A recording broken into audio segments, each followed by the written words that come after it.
it's Phil and Jeremy again with another edition of the No Name Show. Jeremy, we don't have a name for our show. Any ideas?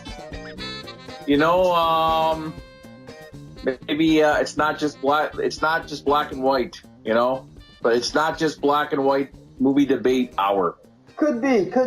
Or I was thinking we could ask our loyal listeners and blog readers to send in some suggestions. I don't know. But anyway, this is Jeremy and I in connection with the Brazusa blog, which I've had for a little bit. And Jeremy writes about movies on there. I write about movies occasionally and a lot about my life here in Brazil. Thus the name Brazusa, Brazil, USA, as I'm kind of split between two countries.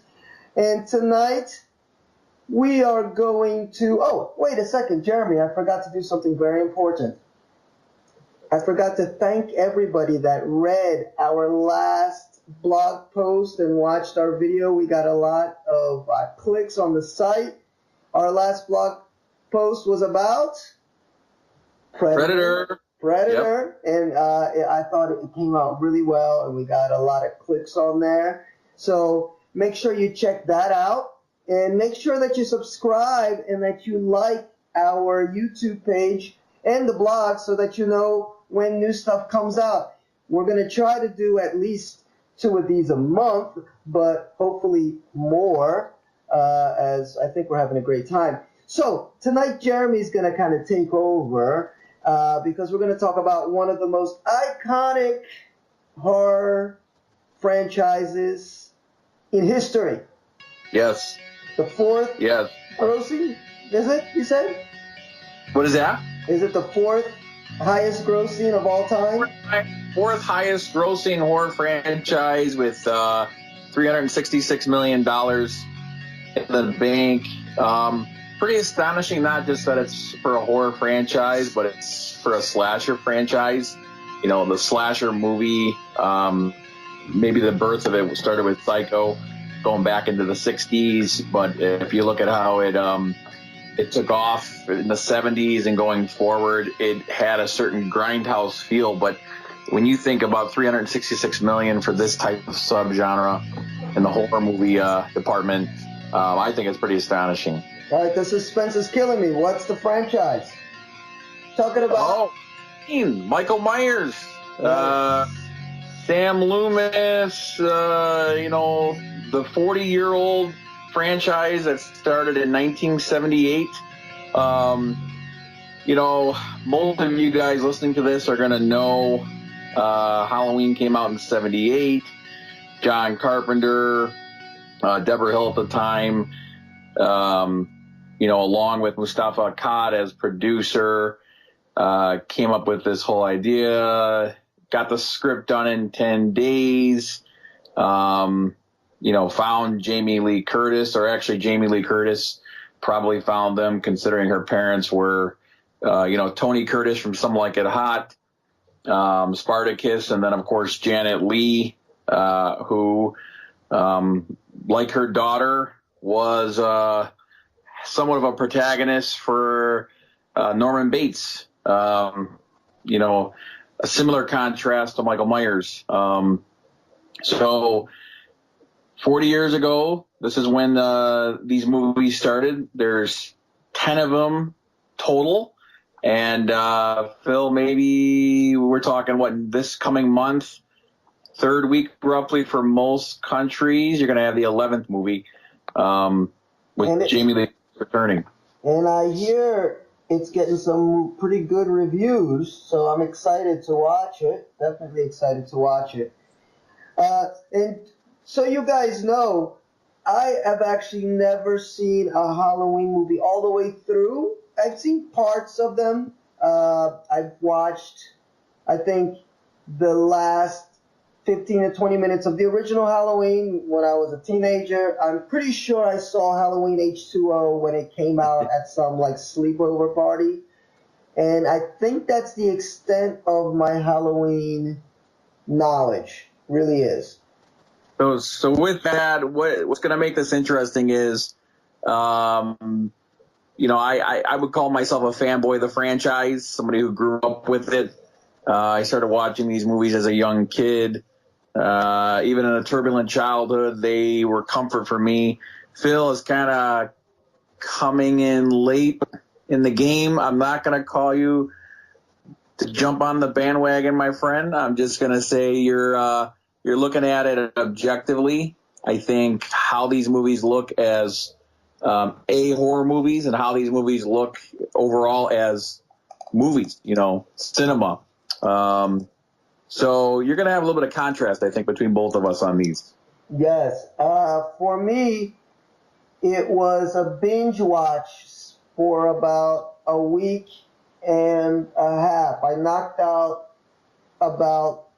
the start I knocked out about 2 movies a night, and then it was like a movie a night, and for a few of these it was a movie in 3 days, because it's a little tough to get through a couple of these.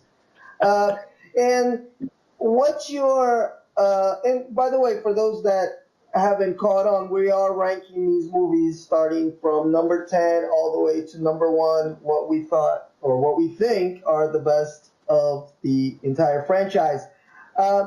Jeremy, can you give us a quick feel, like how do you rate the franchise as a whole? How do you feel about these movies as a whole in comparison maybe to the other big 2 maybe? I think when you try to put Halloween, Michael Myers, the whole thing into a historical context cinematically, I look at it as, I would say, the relaunch of what Psycho started. I think Psycho started something. I think this kind of picked up the reins and ran with it. I would honestly, when you look at Halloween coming out in 1978, what's significant is that, right around that time you had Leatherface make his debut in the Texas Chainsaw Massacre. I love him. But ultimately, I think Michael Myers' Halloween laid the blueprint for what took off in the 80s and 90s and now 2000s with what I call the horror hero. The unkillable boogeyman, who doesn't die. And I relate that to Freddy, Jason, Candyman, Pinhead, Chucky, Leprechaun. I could go on and on and on. I think Michael Myers was the bold blueprint for that. You really didn't have a slasher, a killer who could be as tolerant to the types of things he took, stabbing, shootings, burnings, and then come back from it. So, a short way to do this, I would say, he and the franchise are the granddaddy for all those things, the slasher genre, the boogeyman genre, the horror hero genre, you name it. So that would be how I would lay it out. Yeah, I was kind of surprised. As I was watching, I always looked at some pages afterward to get some historical data about the movies. And I didn't realize Mike Myers was like the first, because they always talk about the big 3, Jason, Freddy, and Myers. And I didn't realize he was the first of those, because Freddy came out, 83? Around that time? Yeah, Nightmare on Elm Street was early 80s. Yeah. And another thing to point out, I think, and I don't know, Phil, maybe you need to digest the movies more, but I think, you look at Freddy, what's the caution there? Don't fall asleep, right? But the deeper caution is he's getting revenge on kids, for the lynch mob that took him out. Jason is, he was left drowning in the lake. Mother Voorhees goes on a quest for vengeance. Most of these boogeymen have some moral dilemma, some moral meaning behind them. What's scary about Michael Myers is he's this entity, as Dr. Loomis puts it, who sees nothing but black behind the eyes, right? And so that's what's frightening is what is the incentive or the moral compass for why he goes on the killing spree that he does and has done for now 40 years cinematically. I'm glad you brought that up, because as we start our ranking, I think you'll notice that the movies that I put further down on the list are the ones that try to give him exactly what you said he didn't have, which is a motive, a reason to be the scary boogeyman, and it just didn't work for me. I thought that it took away from how scary he was when they tried to make him almost, in one of the movies that is very low on my list, almost into a sympathetic character. And I said, what the heck is going on? Just a quick analysis for my part of the franchise. I did a ranking of the Freddy movies about a year ago because Freddy Krueger scared the shit out of me as a kid, and I just quit watching any of those movies. So I said, let me get over my fear and watch them. Still gave me nightmares, by the way. So I was kind of comparing, how I felt about watching the Freddy movies in a row versus watching the Halloween movies in a row. I will say Nightmare on Elm Street gets a little bit more love from me because every movie feels a little bit different. One thing about Halloween is that they milked this. It reminded me of an analogy I could make is like Clarence Clearwater Revival or Neil Diamond, who have made an entire career off of 3 chords. Halloween felt a little bit like that. The movies kind of run into each other if you watch them all in a row because it's very much the same.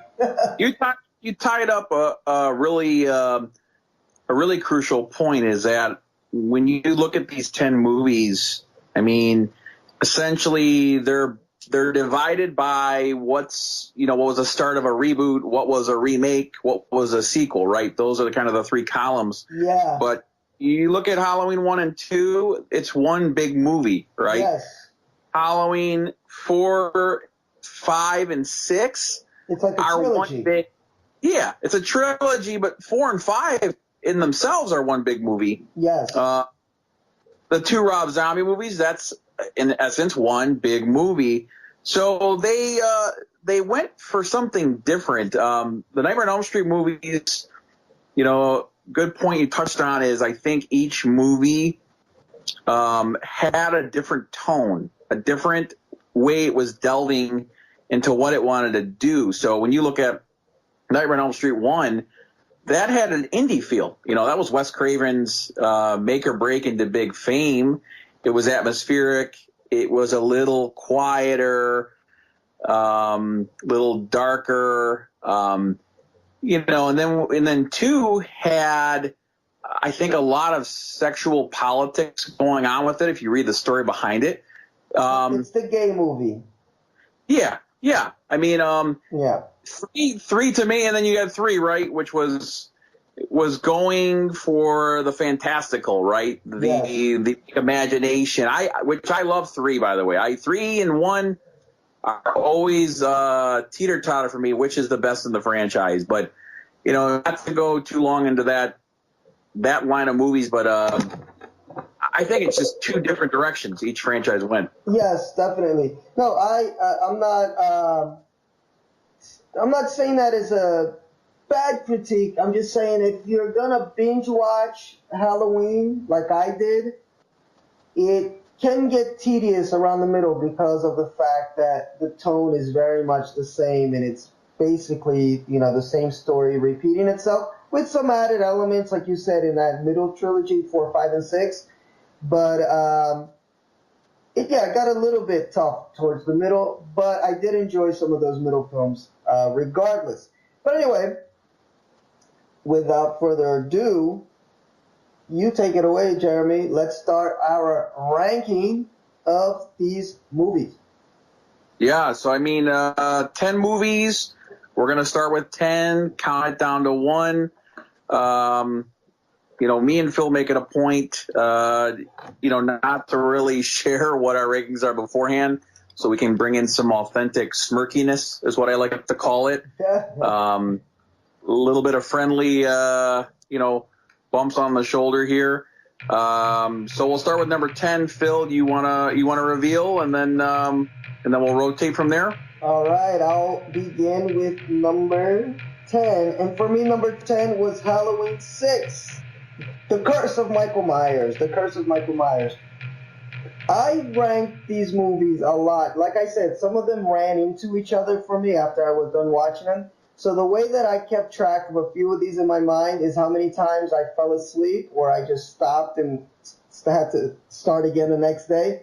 This movie took me about 4 or 5 attempts to finish. Just didn't do it for me.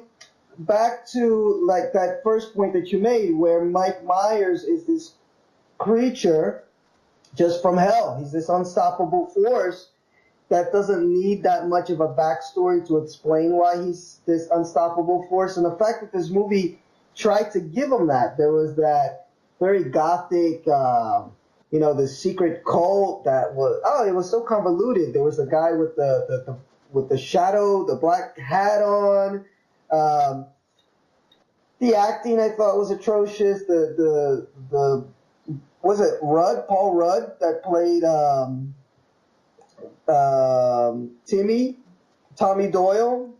Tommy Doyle. Yeah. From the first movie. He was extremely annoying. I didn't really get his character. I didn't really believe the female protagonist with her little son, and apparently there was a connection between Michael and the little boy and how he also saw these visions. It felt like too many cooks in the kitchen. They were trying to do way too many things.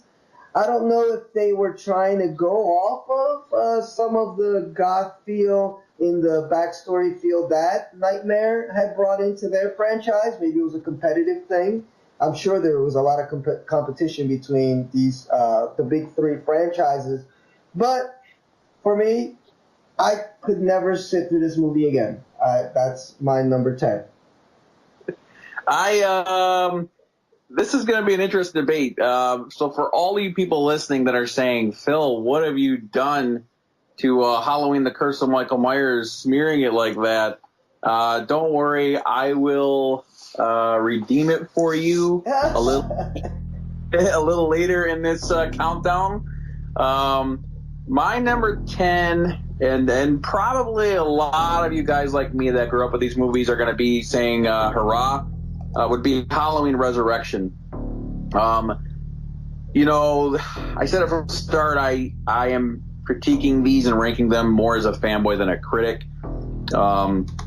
Many of you guys who follow me, with my reviews know I'm usually objective, but Halloween Resurrection to me was atrocious.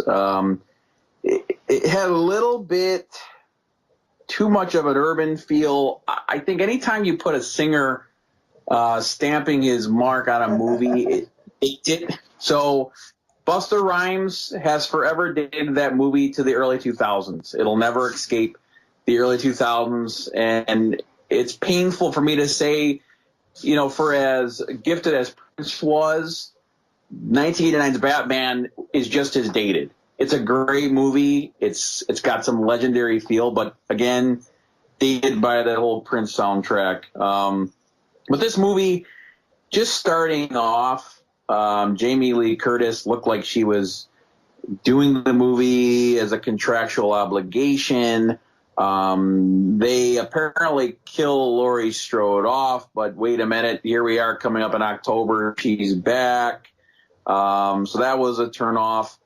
Michael Myers apparently swapped his clothes out with a paramedic, so that whole epic beheading that Laurie did in Halloween H2O, which was, supposed to be the farewell to the franchise, is basically drained, and that movie becomes a cliff note, an afterthought. But then even going further, this one, even the kills weren't that imaginative. It to me, if I could erase one movie out of the franchise, this would be it. You had Sean Patrick Thomas. I think he did okay. Tyra Banks, another one. Like, Oh boy, it's yes. Tyra Banks, the model, right? It's like, okay, we know Tyra Banks is in that movie, but it was Tyra Banks, the model. Overall, this is there's no regret. This one's at the bottom for me. I can't argue too much. I put it a little further up, but not by much. But I pretty much agree with everything you said.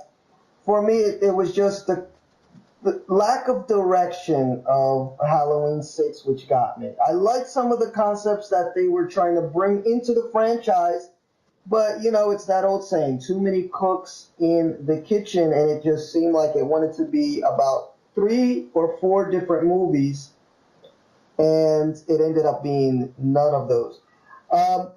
Going back to your comment about Jamie Lee Curtis, after I watched Resurrection, I was curious about how it is that she ended up in this movie. And she's doing a little bit of a panel or something, a horror panel, and they ask her if she regretted being part of this movie, in which she said yes. But she explained how when she wanted to do H2O, she wanted to kill Mike Myers. She said, I will do this if we get to kill him. Get to kill, yeah. Later, she finds out, like after the movie's way into production, that contractually they cannot kill Mike Myers. And she said, Yeah. What? You tell me now. So she said then that she did Resurrection so that they could kill off her character. Because she's like, I don't want to be a part of this franchise anymore. Like Halloween H2O was supposed to be the cap off, like you said, and it would have been a wonderful cap off, because it's something that I always thought too. It's like, why didn't they just cut his head off? And she did. But we'll get to Halloween H2O later, a little bit later on my list, probably on yours too. But go ahead. I'm sorry. Yeah, I mean, I think H2O would have been the perfect farewell, only because you had the Jason Goes to Hell, Freddy's Dead thing going. Just a note on the new movie coming up. I believe it takes place right after part 1, so it's a meta sequel. It's similar to the Bryan Singer Man of Steel movie, Superman Returns movie, following up Superman 2, I believe. Kind of, cutting in front of those other movies that came after it. So that's, I think, a place where they can incorporate Laurie Strode's return without it offending the fans, at least most of them. Yes. I don't know. I'm curious to see, because this franchise definitely plays fast and loose with its own mythology. All right, then let me give you my number 9 pick, if I haven't scared off everybody already with my number 10. My number 9 pick, I got 2 words for it: absolute trash. And I just finished watching it about half an hour before we got online, because it took me 2 days to watch it. And it's the Rob Zombie directed and written, so he can't blame the script writers for this one, Halloween 2. That movie was terrible. Oh my God. Again, it goes into what you had said before. Mike Myers is scary because he's just this force of evil coming after this girl and coming after teenage girls. This movie had a Mike Myers who, first off, he grunted when he was killing. That takes away the whole scary aspect of it, because it makes him sound like he's human and he's struggling to kill somebody. At the end of the movie, he even takes his mask off and he goes and kills Loomis. By the way, spoilers, in case you didn't know. And he's like, die! And I'm like, what the hell is going on? Michael, for God in heaven, die! Oh. Die! Oh. Die! Die! Die! Die! Loomis's character was treated with absolute disrespect. He was an absolute asshole for absolutely no reason throughout the whole movie. They could have just cut him out. They kind of had him do a redemption thing at the end, but he could have just been in a hospital or recovering the whole time from what had happened to him in Halloween 1, the zombie version, the Rob Zombie directed movie. The acting, again, overacted. I didn't care for any of these characters. In case you hear screaming, by the way, there's a huge soccer game going on today in Brazil, so that's the screaming that you hear outside. And you may hear some... Phil, you missed a great opportunity. Screaming, Halloween, then what are you doing? You could. Well, you'll hear some bombs in a little bit, which might have worked better for our Predator chat, just in case you hear these noises. But anyway, yeah, there's zero I liked about this movie. They had this whole metaphysical side where he's seeing visions of his mother, and there's no explanation to why his mother all of a sudden turns into like a damsel of evil in the afterlife. It just, I mean, I don't know what. Well, I kind of know what Rob Zombie was trying to do. He was trying to like look at the psychological aspect of these characters and how Laurie also had, the possibility of being a mass murderer because she's part of the same bloodline and she might have had the same psychosis as Michael. And it tried to make him into a sympathetic character, but it took away any scary factor, and I didn't care for anybody. So every time he killed somebody, and he didn't kill people in very inventive ways, I could care less. And I don't know what's up with him and that girl, Annie. He didn't kill her in the first Halloween, and he didn't. Well, she died eventually, but he didn't finish her off in this movie either. She was lying there. I guess it was in the kitchen while Laurie's crying all over her, on top of her. So I didn't understand why it is that he didn't off her like he would in other movies very viciously. So this movie for me was a mess. And it's a shame because I'm not one of those Rob Zombie haters. I think he's made some decent horror movies, but this one was absolute trash for me. Yeah, this I agree with you on this for number 9. And then it's probably predictable what number 8's going to be. But touching on this Rob Zombie sequel, I actually appreciated the dream sequences with the mom dressed in white and the horse. It was really clumsy, but it was at least a bold attempt by Zombie to kind of try to bring a psychological sense of symbolism to everything going on. I don't think he really knew what he was doing. So in that regard, I give it credit. But I'm not a fan of these two Rob Zombie movies. Tyler Mane, who I believe was a wrestler at one point, plays Michael Myers in these. Not a fan with Michael Myers having to be 7 feet tall, built like, the Big Show or somebody from WWE. It's another example. The whole Captain Kirk mask, the stalking jumpsuit, that's already scary enough.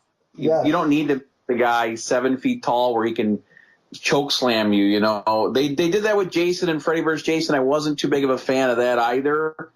But overall, looking at Halloween 2, Malcolm McDowell, love his work, love him in Clockwork Orange. Didn't do it for me as Sam Loomis.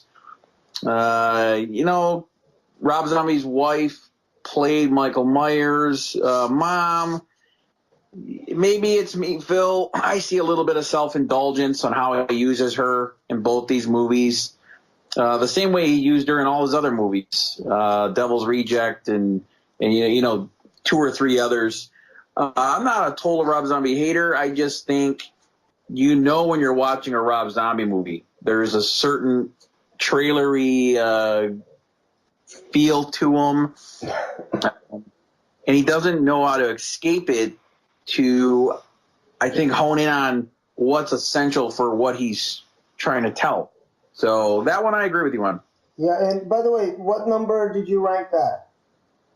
That was Halloween 2 is number 9. Oh, so we both hit that one the same. Oh, cool. Yeah, definitely not my favorite. And okay, you talked about predictability factor, and definitely my number 8 is the first Halloween. Not the first, otherwise I think No. a few of you would turn off this podcast right now, Yes. or find out where I live and lynch me. Let's reiterate.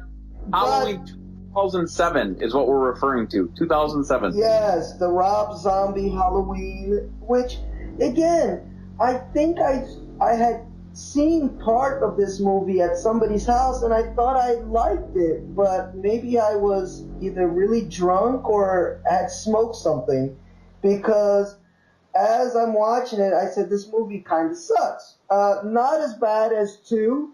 Definitely, like, the pacing's better. Things kind of move along.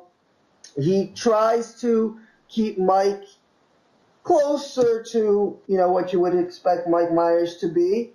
But from the opening scene, the dialogue and where they're eating breakfast, like, he makes it such a point to just make it clear that this is a dysfunctional white trash family. In case you didn't know, here's another piece of dysfunctional white trash dialogue, just so you really, really know.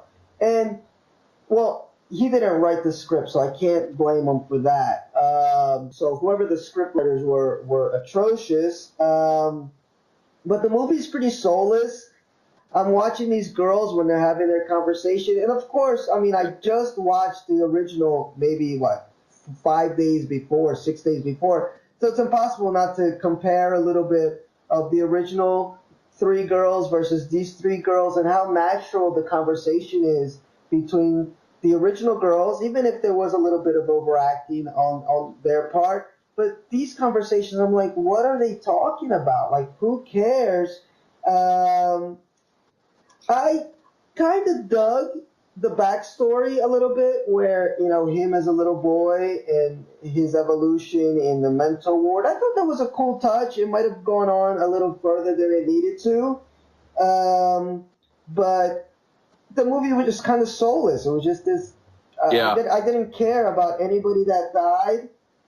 I like the gore. I'm a fan of gore. By the way, for anybody that's listening, I'm not an anti-horror guy. I'm just not like the horror buff that knows the names of all the directors and the actors. There's a bunch of horror movies that I really, really love, but I see them as just a movie, and it happens to be horror that I really, really love, including, you mentioned earlier, Texas Chainsaw Massacre. That's like one of my top 10 movies of all time. I love that movie.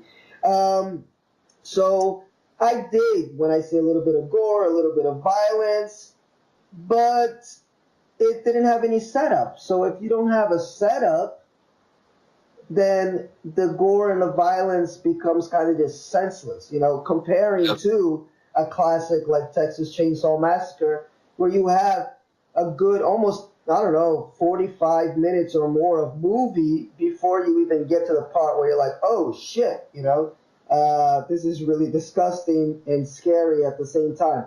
So yeah, Zombie didn't do it for me with either one of his movies. But before I let you go, Jeremy, why did I put them over the Halloween 6? Because at least they moved along. Halloween 6 just didn't move along for me. So that's the only reason why they're above. You're hurting my feelings. Oh, man. No, I can't wait to hear your thoughts on Halloween 6 when you get to that one on your list. But at least they moved along. Okay, and what about you? I said it was going to be predictable going from number 9 to number 8. How can you put the first Rob Zombie Halloween any higher than right behind Halloween 2 or, right in front of Halloween 2? They both go hand in hand as mediocre. I touch on the same things. Tyler Mane, the whole 7-foot physique thing didn't work as Michael Myers. Rob Zombie is a big horror movie fan, but he's almost the horror movie fan with bad taste making horror movies sometimes. That whole thing put in where Michael Myers is in the mental institution for the criminally insane and he's making masks, right? It's like, oh, wow, Rob, yeah. great Easter egg. Like, wow, you wowed us. Like, yeah, that was a bit much. Yeah, he's wearing a Captain Kirk mask because he had this obsession with masks, right? I mean, but a better director, better filmmaker would have showed the pathos on what that mask would have meant to Michael Myers' self-identity or self-projection, things like that, if they wanted to use it the right way. You know, Phil, you kind of nailed it. The whole trailer trash conversation, trailer trash family, it's like, Rob, you didn't need to go there. Why are we associating that they have to be trailer trash, right? That this kid had to come from a trailer trash family to become this nightmarish acolyte of Satan, killing people for 40 years in the movies. You know, I didn't understand that. One bit of casting for me that bothered me, Danielle Harris, who played Jamie Lloyd, Laurie Strode's daughter, Michael Myers' niece, she was cast in this. Of course, being much older, you know, going from when she played Jamie Lloyd originally in the late 80s to now, you know, in this movie, 2007. But she was a grown woman. A lot of people might have not recognized it was her, but it's kind of a stupid bit of casting. It throws off what her legacy was in those late 80s movies, Halloween 4, Halloween 5. You know, granted, these are considered reboots. They still, in my opinion, are forgettable. I have no regrets putting either of these 8 and number 9. Are we ready to move on? Yeah, I'm good. What's your number 7, Phil? Oh, maybe you're not gonna hate me for this, but because it's the bottom of the pile. Like all these last, you know, my bottom 5, maybe 4, they could all kind of movies I probably would never watch again. And I would put Halloween Resurrection actually at number, 10, 9, 8, 7. And yes. I will tell you why. First off, let's get one thing straight. This movie sucked balls. It really did suck. And I agree with everything you said about it. It goes against the legacy. Mike Myers was not scary. He looked stupid, even though his mask looked pretty bad. And the kids were super annoying that I was almost kind of rooting for him to kill the kids halfway through the movie. Not as bad as the Freddy Krueger remake, where I was really rooting for Freddy to kill the kids, even though Freddy was kind of lame in that too. But it was close. So why did I rank it as high as I did? Again, it's watchable. It's like stupid, but I got through it in one sitting, beginning to end. It moved along really fast, and it was over. It's not a movie I would watch again, but it wasn't like tedious to get through, like Halloween 2 and, you know, a movie I won't mention again that ends with 6. And so that's the only reason, but I really have nothing good to say about it besides that. I mean, the Kung Fu scene with Busta Rhymes was pretty funny to watch. I mean, other than that... maybe an SNL skit. Maybe on an SNL skit. Yeah, in an SNL skit. But so don't get me wrong. I didn't rank it this high because I actually liked it. I only ranked it this high because I managed to sit through it as brain dead as it was in one sitting and say, what the fuck did I just watch? Oh, and when Mike gets electrocuted in the nuts at the end, I'm like, what the fuck is going on with this movie? They neutered him. They literally neutered Mike Myers in this movie. Go ahead. Phil, I still think, Phil, that should have been towards more the bottom of the barrel. I liken Resurrection to what, you know, Leprechaun in Space or Leprechaun in the Hood is to the Leprechaun movies.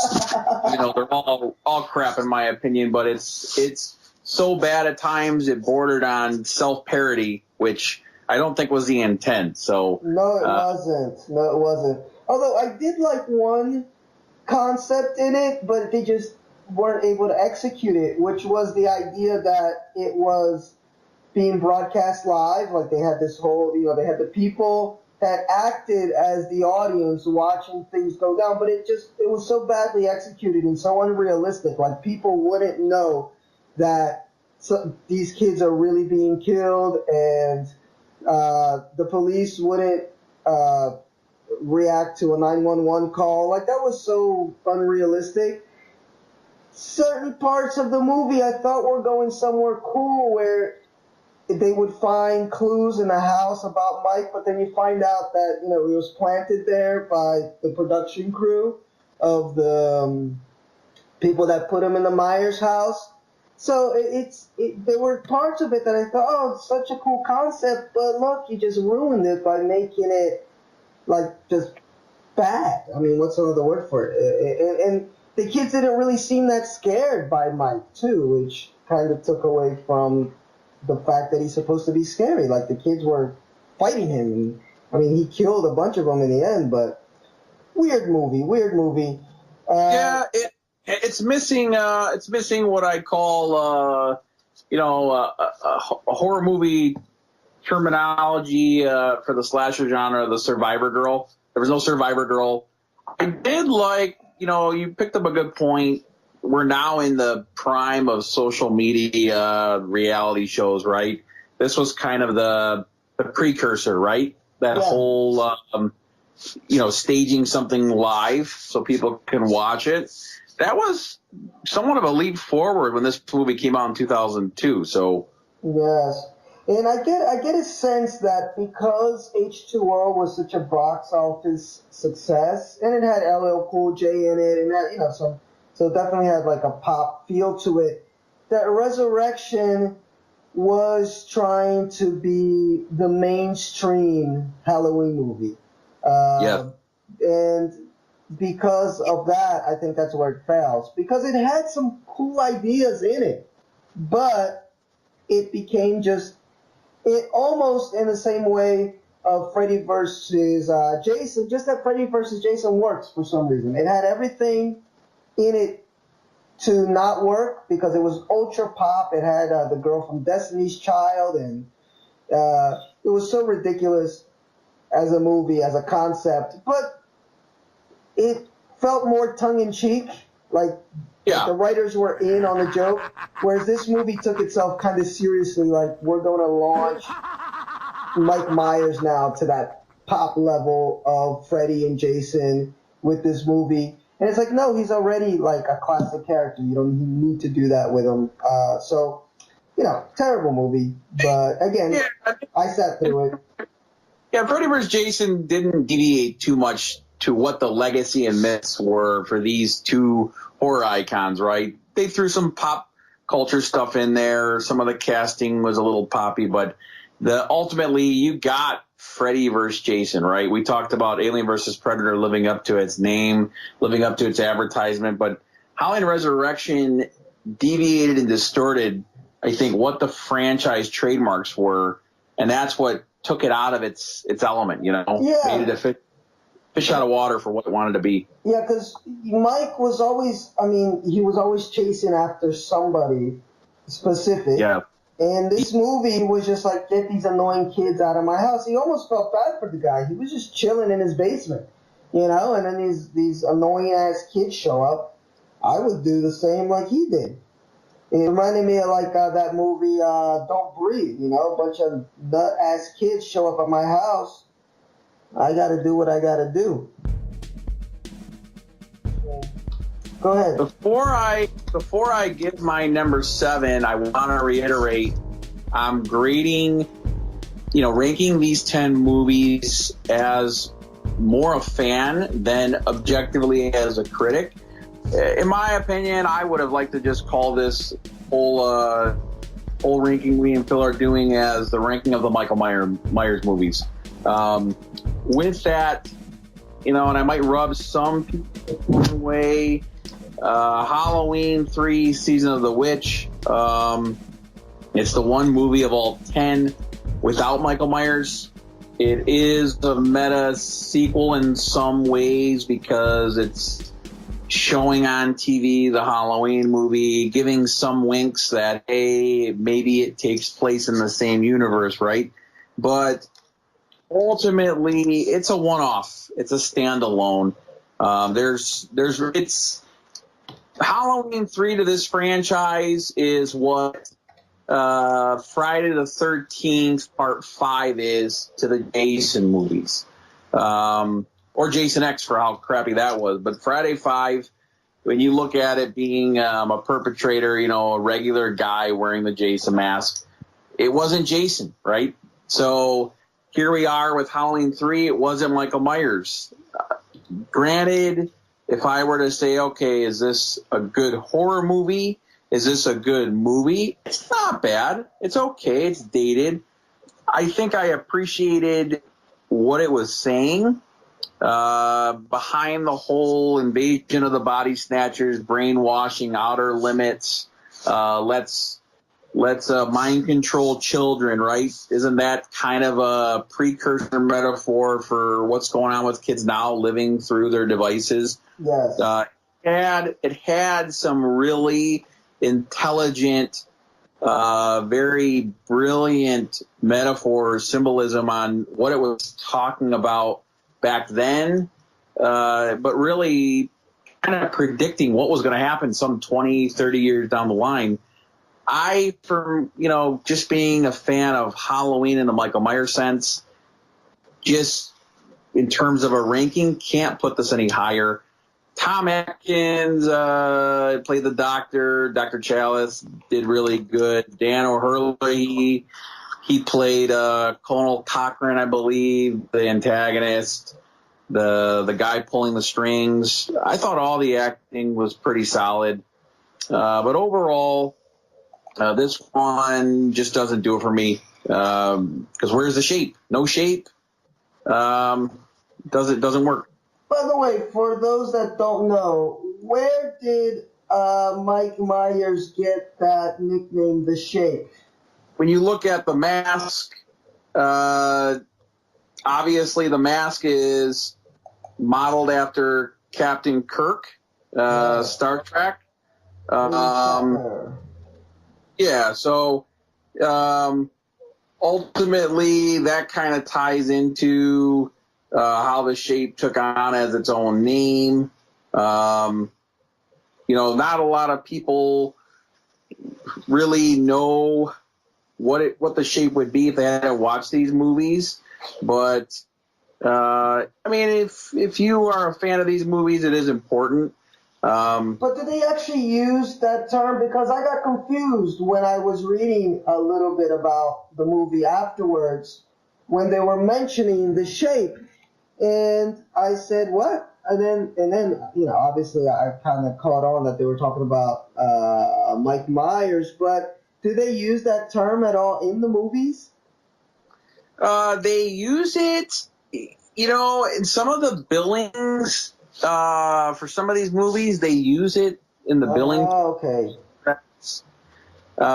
There's, it's not consistent, put it that way. Some of them they will list like George P. Wilbur or Nick Castlewright, and some of them they'll bill it as George P. Wilbur / the shape. Not a whole lot of consistency, but I think you just have to tie in the shape to how that mask came to be. Obviously, what the mask is modeled after. That's probably as far as I would go with it. I got you. So now, can we move on to 6? Yeah. Yes. We can move on to 6, and this is the last of my bottom half. And my bottom half are movies of the franchise that I would probably never sit through again. So all of them. Don't hurt my feelings, please. Don't hurt my feelings. Well, I might. I just might. And this movie was so forgettable for me that before the podcast, I just had to go on YouTube and kind of freshen my mind of what happened in this movie, because it wasn't bad, but there's nothing extremely memorable about it, for me, of course. And it's Halloween number 5. Halloween number 5, which would be the Revenge of Mike Myers.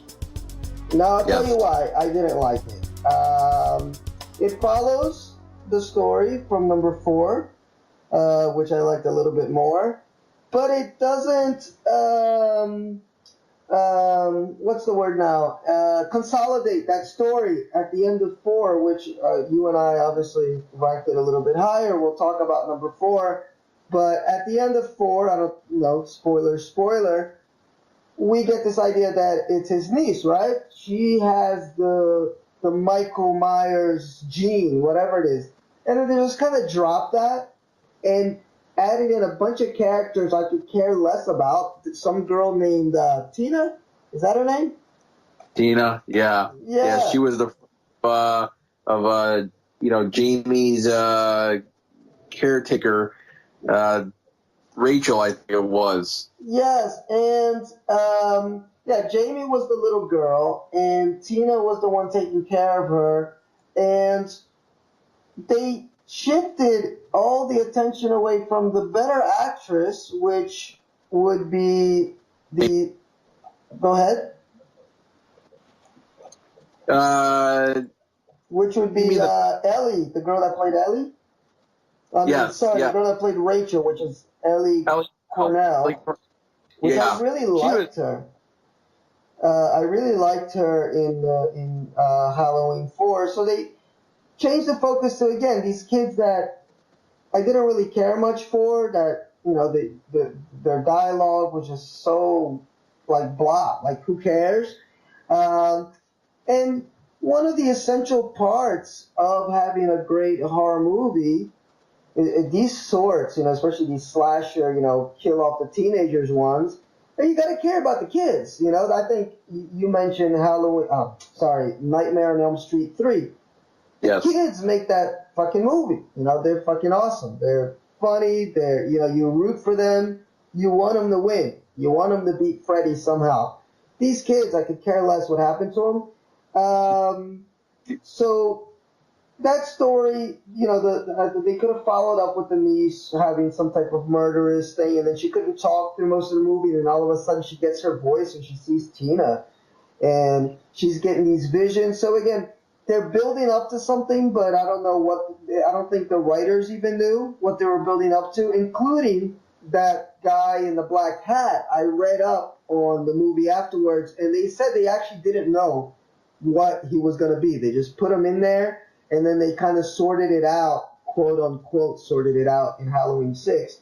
And another thing which I thought was odd about this movie, and I'm saying this as someone that's so un-PC as you can get. Like, I could care less. I'm really actually against a lot of these people that are offended by everything.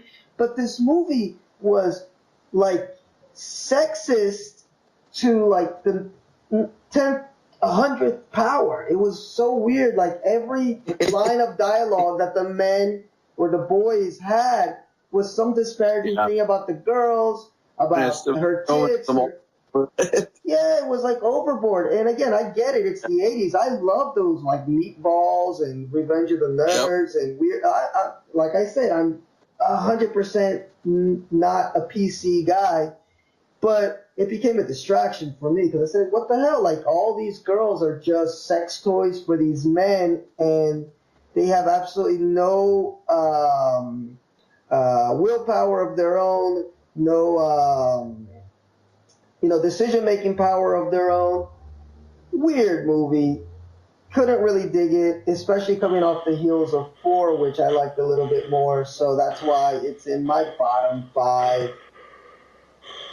Yeah, Phil, this is, I'm going to agree with you on this one. This is, I think, the second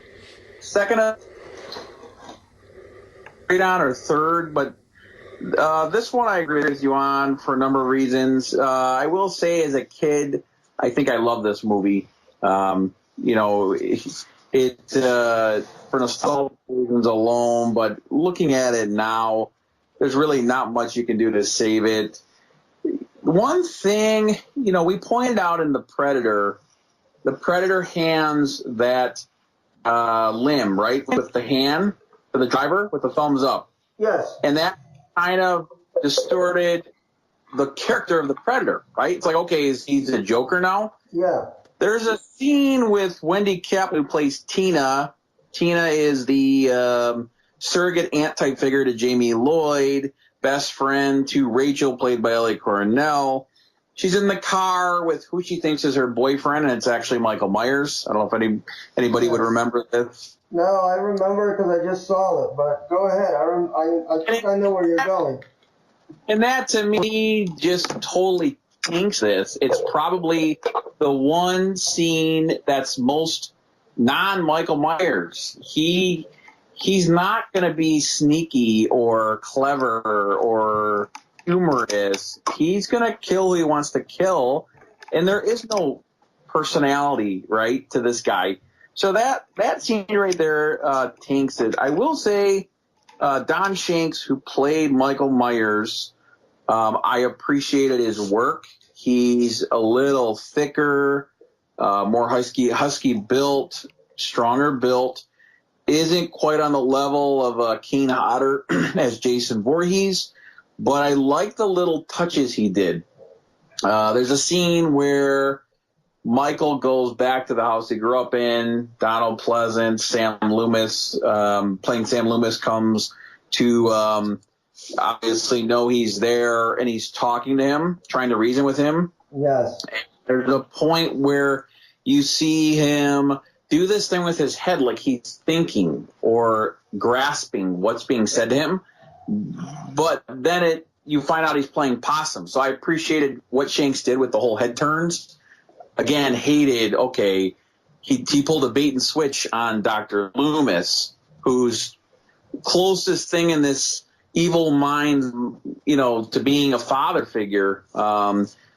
I think the best scene of this movie, Jamie Lloyd, terror-stricken.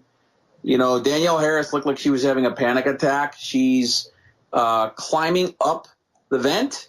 Oh, I love that scene. That was a great scene. Oh yeah, I mean, if we could pull that scene and just say, okay, what do we grade this? That's an A-grade slasher scene to me because, I myself have a phobia of people chasing me. Watching this little girl where she's crawling up this shaft vent, right, barely making it up, and then he's going upstairs to try to catch her. And then as she gets to the top, there he is, and she drops down, and then he goes down. I mean, talk about Tag, the nightmare version, So, and I loved in that scene where, he's trying to break open the vent at the bottom, and then he does exactly what I was like, oh, I hope he does this. I was kind of, just to add for the suspense, he starts stabbing kind of where he thinks she is, in the vent, closer to the top.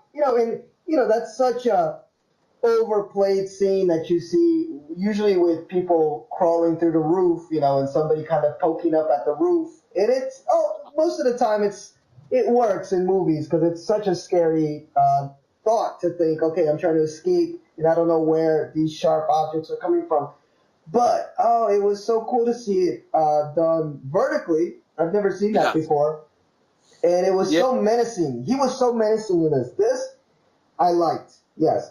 Yeah, but, it wasn't consistent because we talk about the car scene. He's kind of this sneaky, let me play possum, right, playing the boyfriend. And then, in the opening, spoiler alert for anybody that doesn't know. That opening. But, you look at Ellie Cornell, playing Rachel.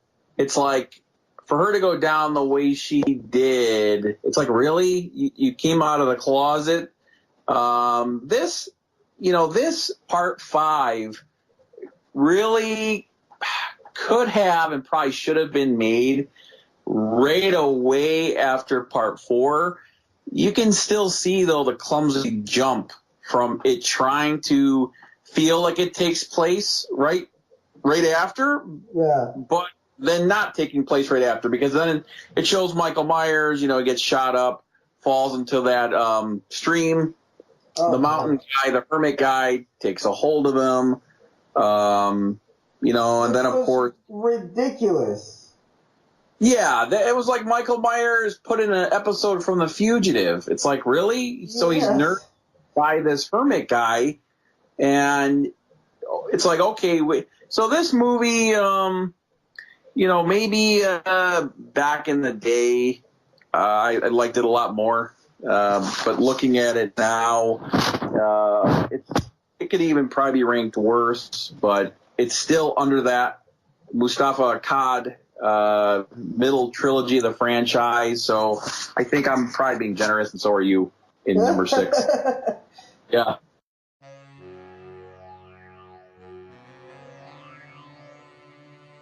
We are going to move on to our top 5 movies now. The top 5, and I know I got a few here in the top 5 that were in your bottom 5. No, I got one. And you got one in your top 5 that was in my bottom 5. So when we get to that, we can discuss more. Number 5 for me was Halloween 4. I dug the movie. I dug it a lot. You hurt my feelings on that one again. Really? I dug it. Yeah. I put it at number 5. Why? One, Michael Myers was extremely menacing in this movie. He was on a rampage, and he was just killing everybody in his way and doing it extremely viciously. I think, I don't know, you may know better, but I think this is one of the movies with one of his higher kill counts. I don't know. He was just killing everybody in this movie.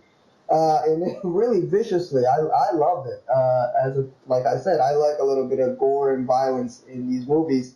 And he was like no bullshit Mike Myers. So I dug that, which like we just said about Halloween 5, he had those moments in Halloween 5, but they were not consistent.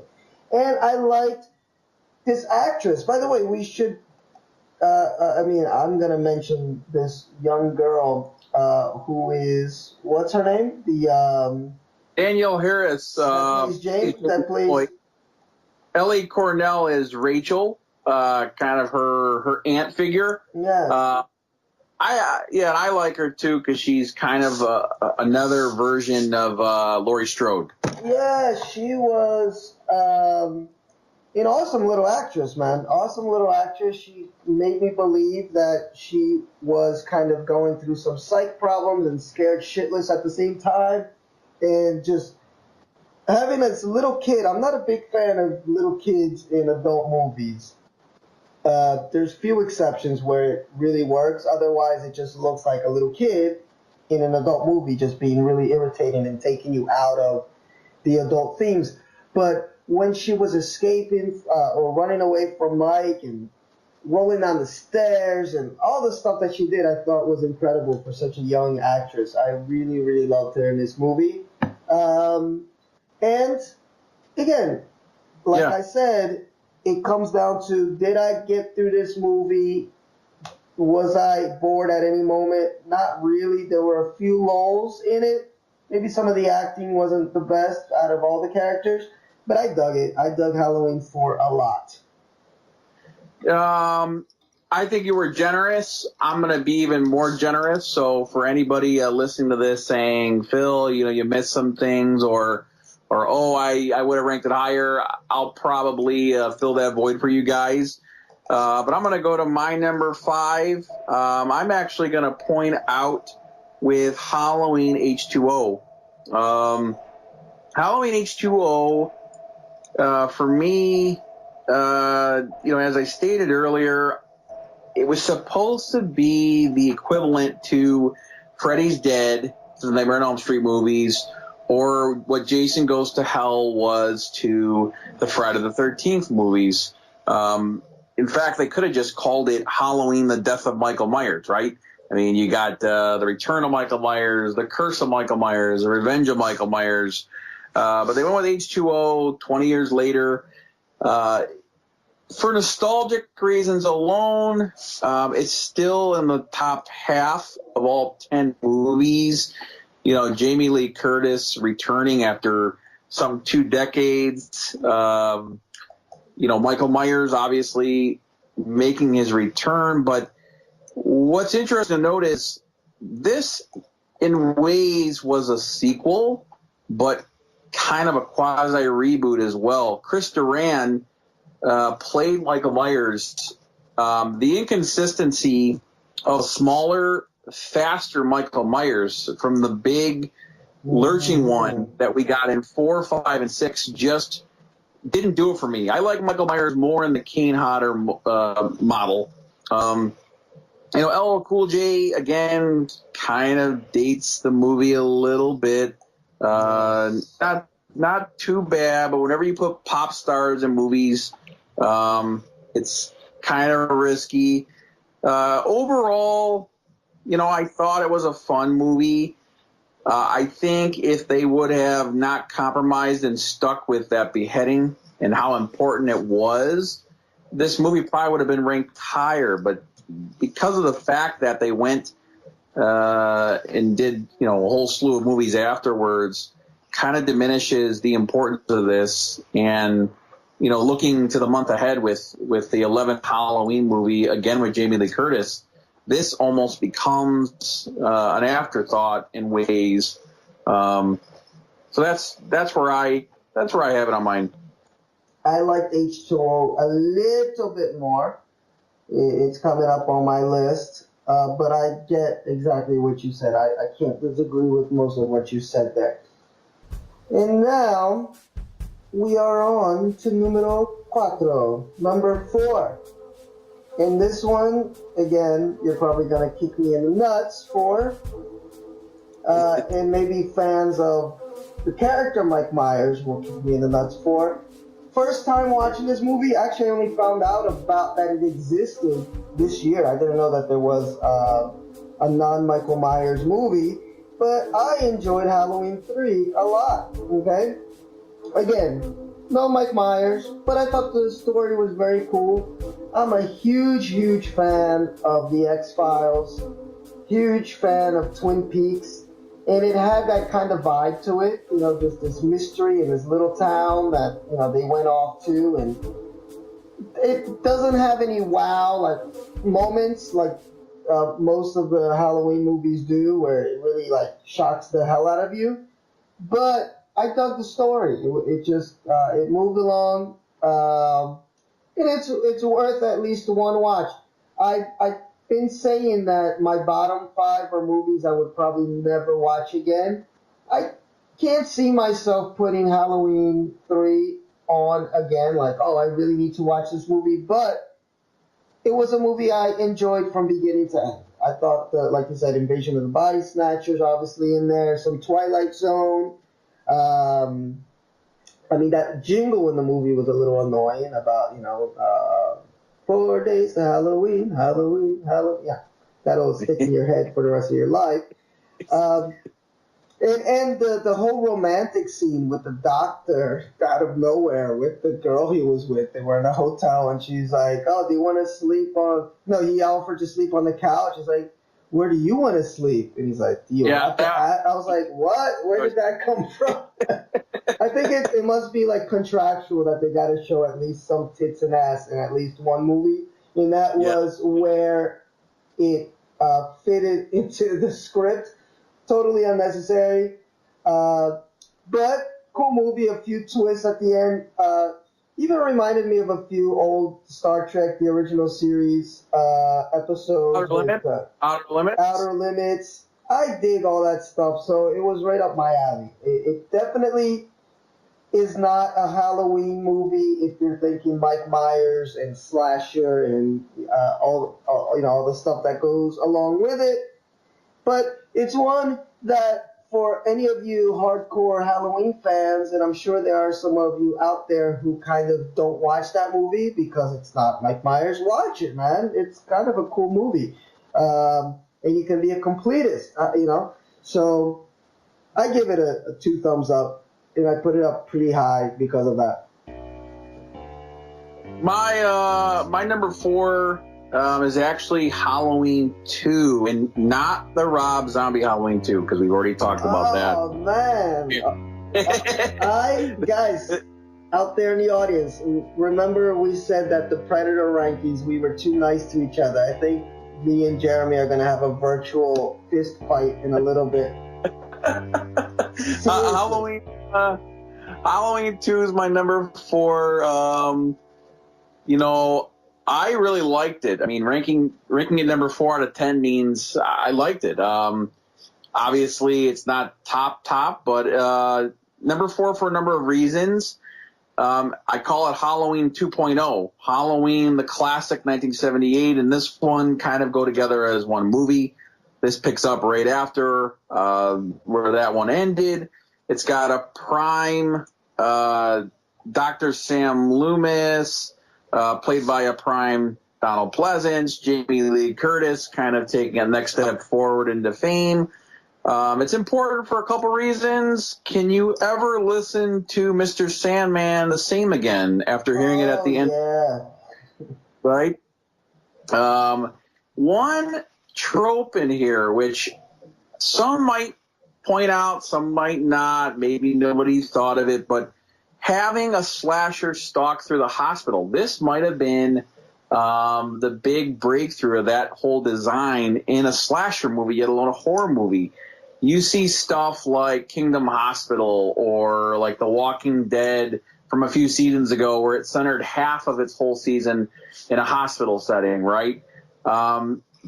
Used in a different way, but I think when you see how mental asylums and hospitals were used after this movie, this really launched it. You know, and then even the kills. If you're a slasher fan and you like them creative and gory, you got the whole syringe death, and then you got the whole burn someone's skin with boiling water death. It had a mean streak.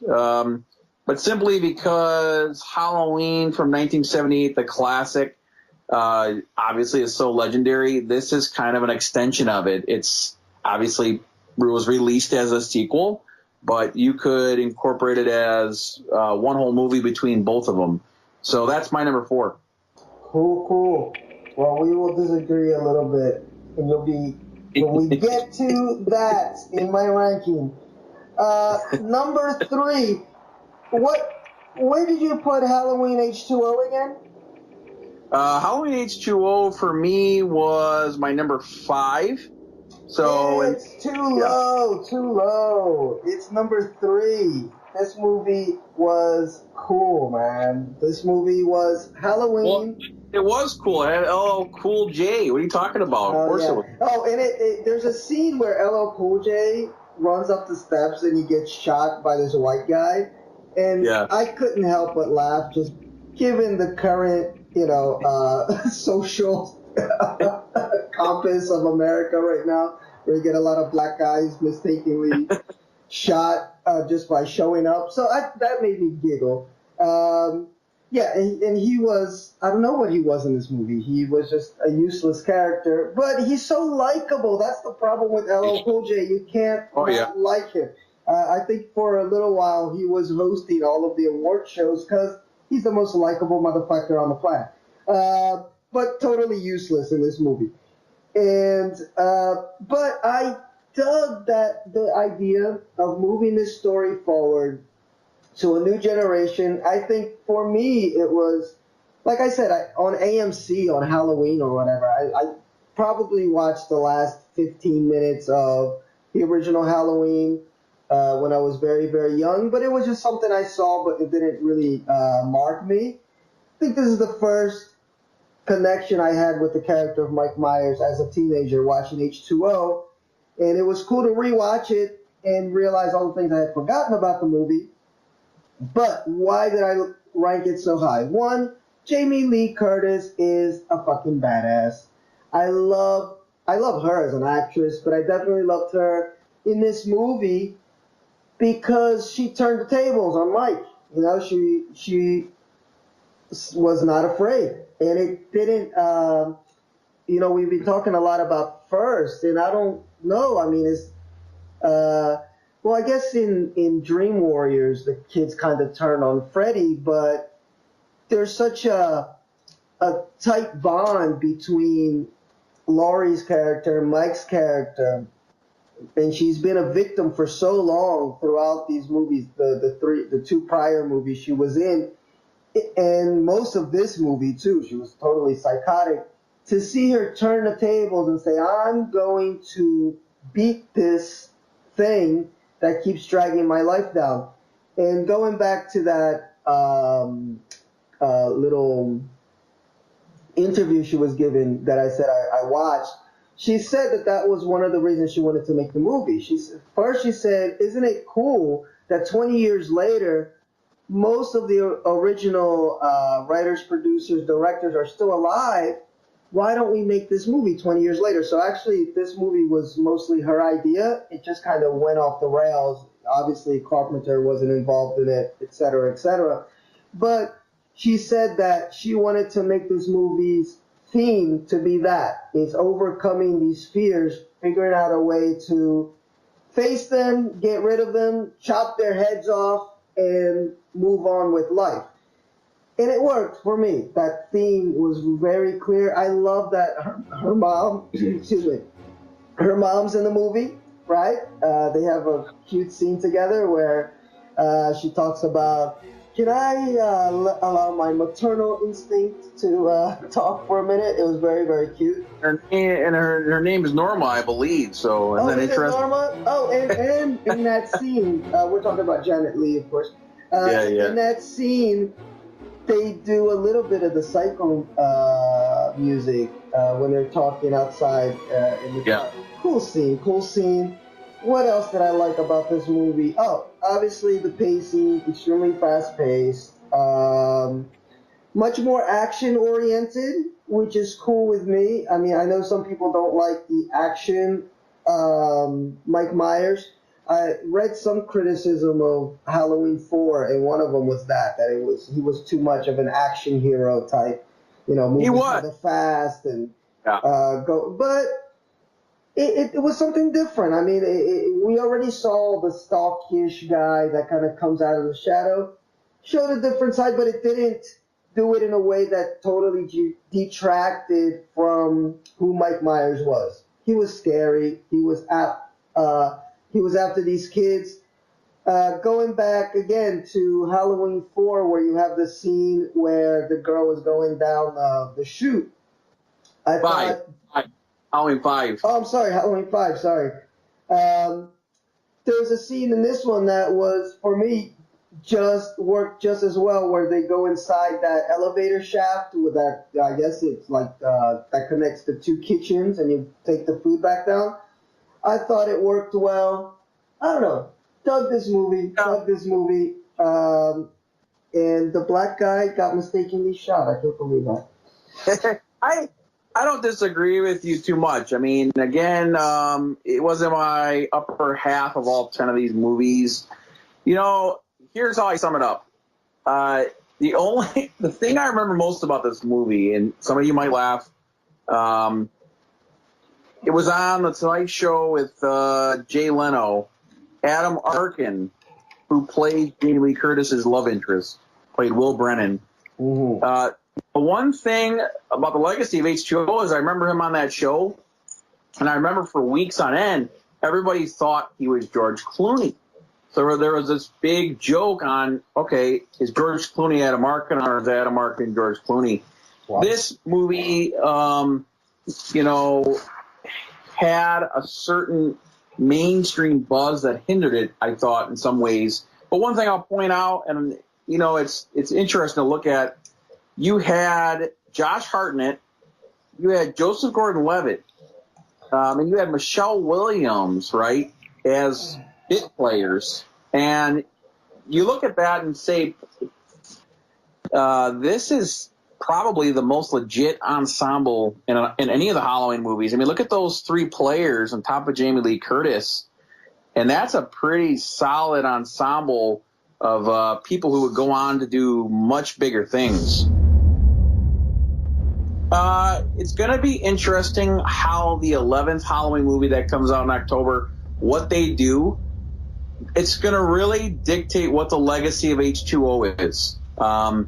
Are they going to do anything to tie certain traces? Or are they going to say, forget that movie ever existed, and we're going clean slate, taking place right after 1978's Halloween? So we'll see in the next 3 weeks, 4 weeks, what happens. And it's not the first time that they've done that, because as you mentioned, you can look at Halloween 4, 5, and 6 as a bit of a trilogy, and this movie just kind of ignored any of those movies. Like, that just didn't happen. So it's a direct sequel to Halloween 2 from back in 81. So it's not the first time that they've done it. Although if you watch Resurrection, where Jamie Lee Curtis's character does get stabbed, which is the best part of the movie, that opening sequence, she kind of falls and the trees kind of break her fall a little bit. So I don't know. I guess they might have left sort of opening for she survived the fall. He didn't go, Mike didn't go wild when he killed her. He just kind of stabbed her once. And then there was that kiss for whatever reason. And then she kind of falls slowly to the grounds of the insane asylum. So there's an opening there. I don't know where they're going with it. I'm as interested as you to know if they're going to acknowledge H2O and Resurrection, although we don't really need to acknowledge Resurrection, or if it's going to be just this time jump, from Halloween 2 all the way up to the present time. But they've done it before. I'm sure they can do it again. Some acknowledge, though, H2O, just to point out, H2O is actually, in some regards, a sequel to all the prior films before it, of course, taking out Halloween 3. So it's disputable. I think in some ways I factored that in and why I ranked it fourth, just because it's like, okay, did Michael Myers lose 100 pounds going from part 6 to part 7? So I don't, it depends on which resource you read as the ultimate truth of where it takes place in all the movies. Yeah, I took it. I read a couple articles that said where it doesn't acknowledge those movies, and in the movie itself, Jamie Lee Curtis's character mentions the hospital and then says he disappeared for however many years. So it kind of skips that time in the 80s where you'd think that they would know, they would have heard of Mike Myers, and all his killing sprees through the 80s. But the movie kind of just says, yeah, he's this guy, he's my brother, he attacked me, and I was in the hospital, he killed a couple nurses, blah, blah, blah. And then they make it a point to say, well, he's been gone for 20 years. He's been gone for 20 years. So, yeah, I don't know. I think they kind of just totally... the young girl in Halloween 4, isn't that supposed to be Jamie Lee Curtis's daughter? That she kind of gave up, or no? What's her connection to Laurie's character? In Halloween 4, Jamie Lloyd is Laurie Strode's daughter, yes. Yeah, so there's no acknowledgement of that in H2O, at all, that she gave up a daughter. So I don't know. If it's in the same timeline, they certainly kind of don't acknowledge it very much. But again, H2O, fun movie. I enjoyed it, had a good time with it. I thought it was a very vicious Michael, which I like, and which might surprise you what I picked as number 1 based on that. And that's it. All right, moving on. Where are we? Are we at number 2 now? Number 3. Oh, I just gave my number 3, which is H2O. So what's your number 3? Yes. Okay, so you put H2O number 3. I actually am going to be maybe bold to the objective horror fans and less bold and probably in line with what a lot of fans think. I'm putting Halloween, The Curse of Michael Myers as number 3. Oh, no. And I can see a dual opinion on this. I can see, okay, you got Marianne Hagan. She plays Kara Strode. She yells out a few times in this movie in terror where I wanted to turn it off, but I'm throwing that out. I'm looking at it as, okay, Halloween 4 is probably the most crucial movie of all these movies because it relaunched the franchise into what people love, Michael Myers.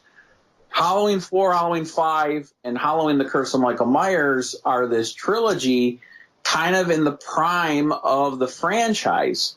You look at what Halloween the Curse of Michael Myers means to the franchise, it was really the end of an era in the most important ways. You had Donald Pleasance giving his final performance as Dr. Sam Loomis before passing away. You can see he labored but gave it his all. Sam Loomis is, in the terminology, considered the Ahab, the first Ahab to the slasher genre, meaning he's that character, right, who wants to capture his white whale, right? All these slashers have them. Sam Loomis was the first. This was the last time we'd see Sam Loomis.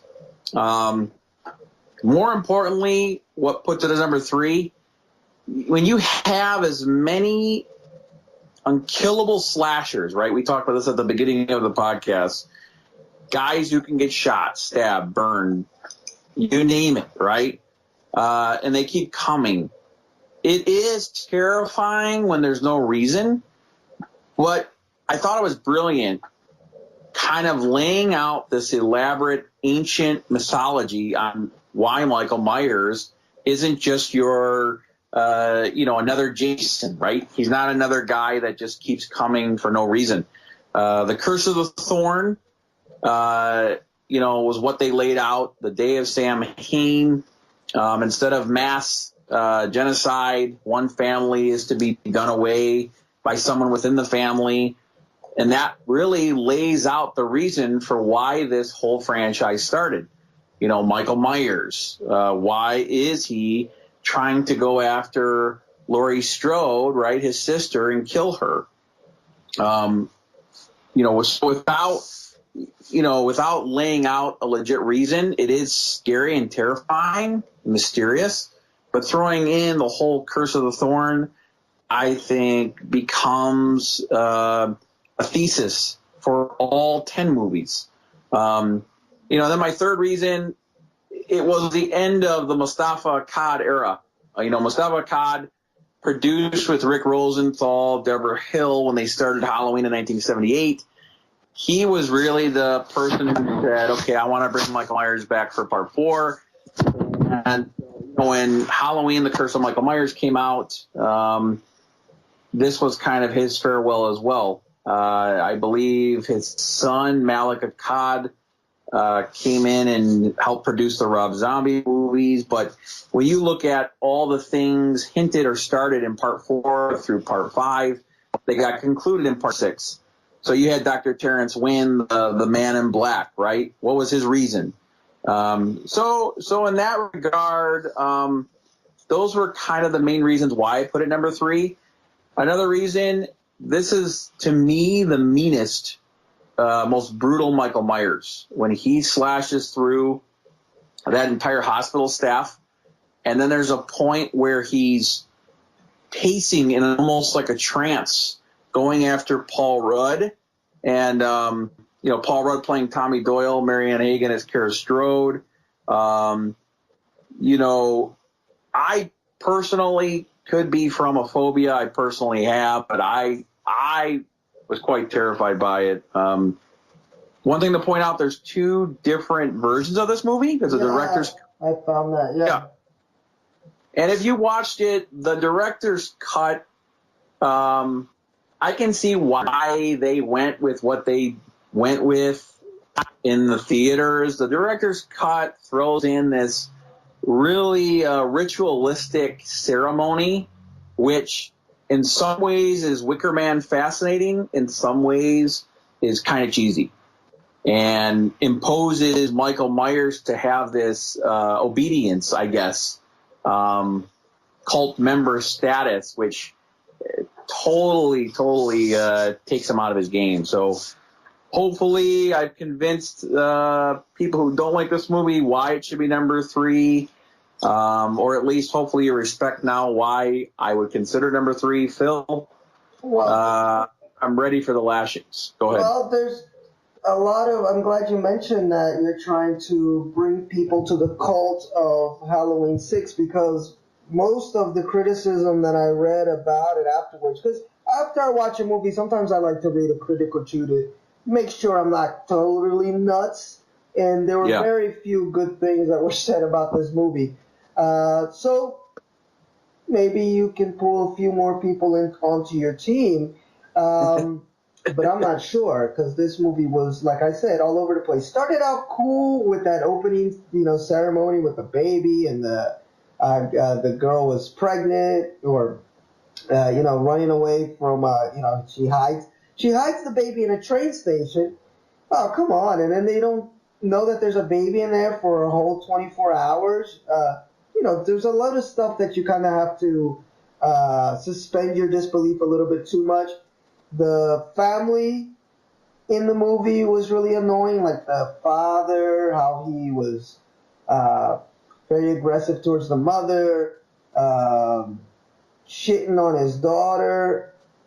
Then you had the Paul Rudd character, Timmy, kind of looking across the street like a peeping Tom, but then all of a sudden him and the protagonist girl, what's her name? Marianne Keegan. Yeah. She played Kira Strode. Yeah, she looked like she was 30 something. She was a lot, she's pretty old to be like, was she trying to be a teenager in this movie?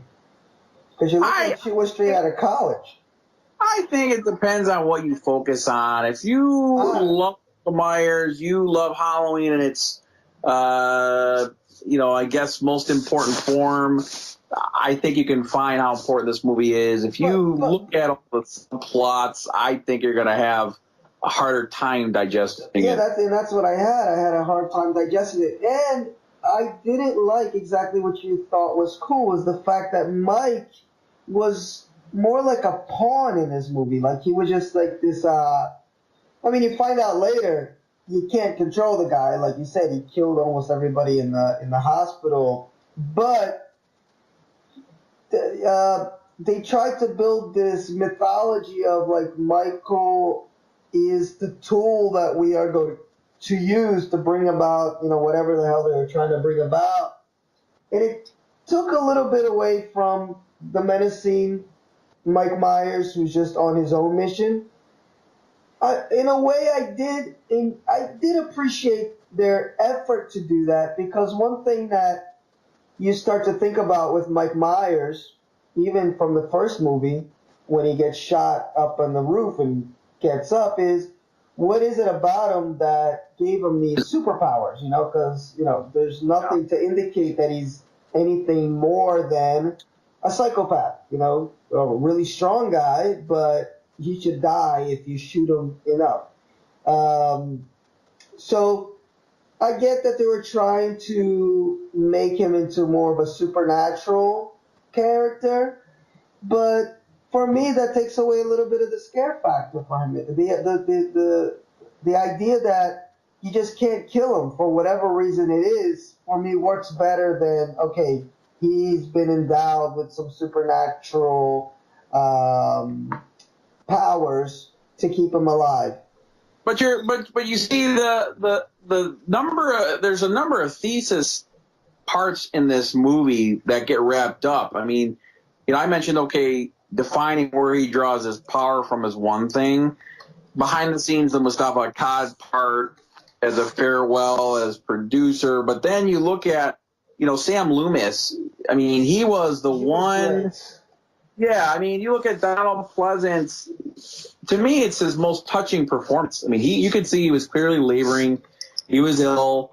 And there's something about that closing in the look of Donald Pleasance, where he's telling Tommy Doyle them to go, it's almost like he's saying to Michael Myers, we're gonna go down together. And then even then, by the film's conclusion with the cries, the deathly cries of Sam Loomis, you can see that still didn't do it. So, even though it felt at times Michael Myers was a pawn in this black magic ritual game, I still think he let loose, and ultimately they did enough to say, okay, he's still the same old Michael Myers. We just wanted to give some reason to justify, okay, why is it he can get stabbed 100 times and burned alive or shot, 1,000 times. So, by the way, the end of this movie, I got a little confused, because he waves goodbye to the kids, and then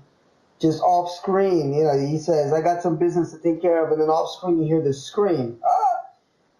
Wasn't so clear. I actually found out about the producer's cut Googling what happened at the end of Halloween 6, and then the producer's cut ending is a little different, where he finds out that Mike switched his mask with the doctor, Dr. Wynn, right? Dr. Wynn, yeah. And then Loomis is, he shouts because he realizes, oh, he's escaped again. But I think going to some behind-the-scenes stuff, they cut that out because Loomis is the one who the curse is kind of passed on to, but since they realized, you can't continue the storyline without the actor, they cut that and we get the ending, which is a little vague, because he just goes in there and you don't know if Mike killed him or what happened. You just hear the scream. And I'm glad you mentioned the girl Kira.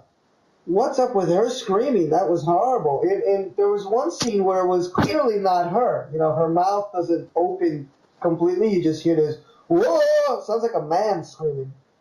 Yeah, she was growling almost. I was kind of startled by it all. It wasn't a cry of terror. It was like you're growling. Whoa! Danny, run!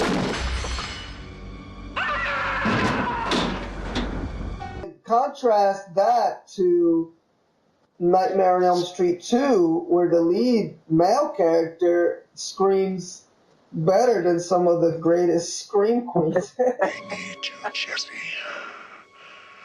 We got special work to do here, you and me. You've got the body. I've got the brain.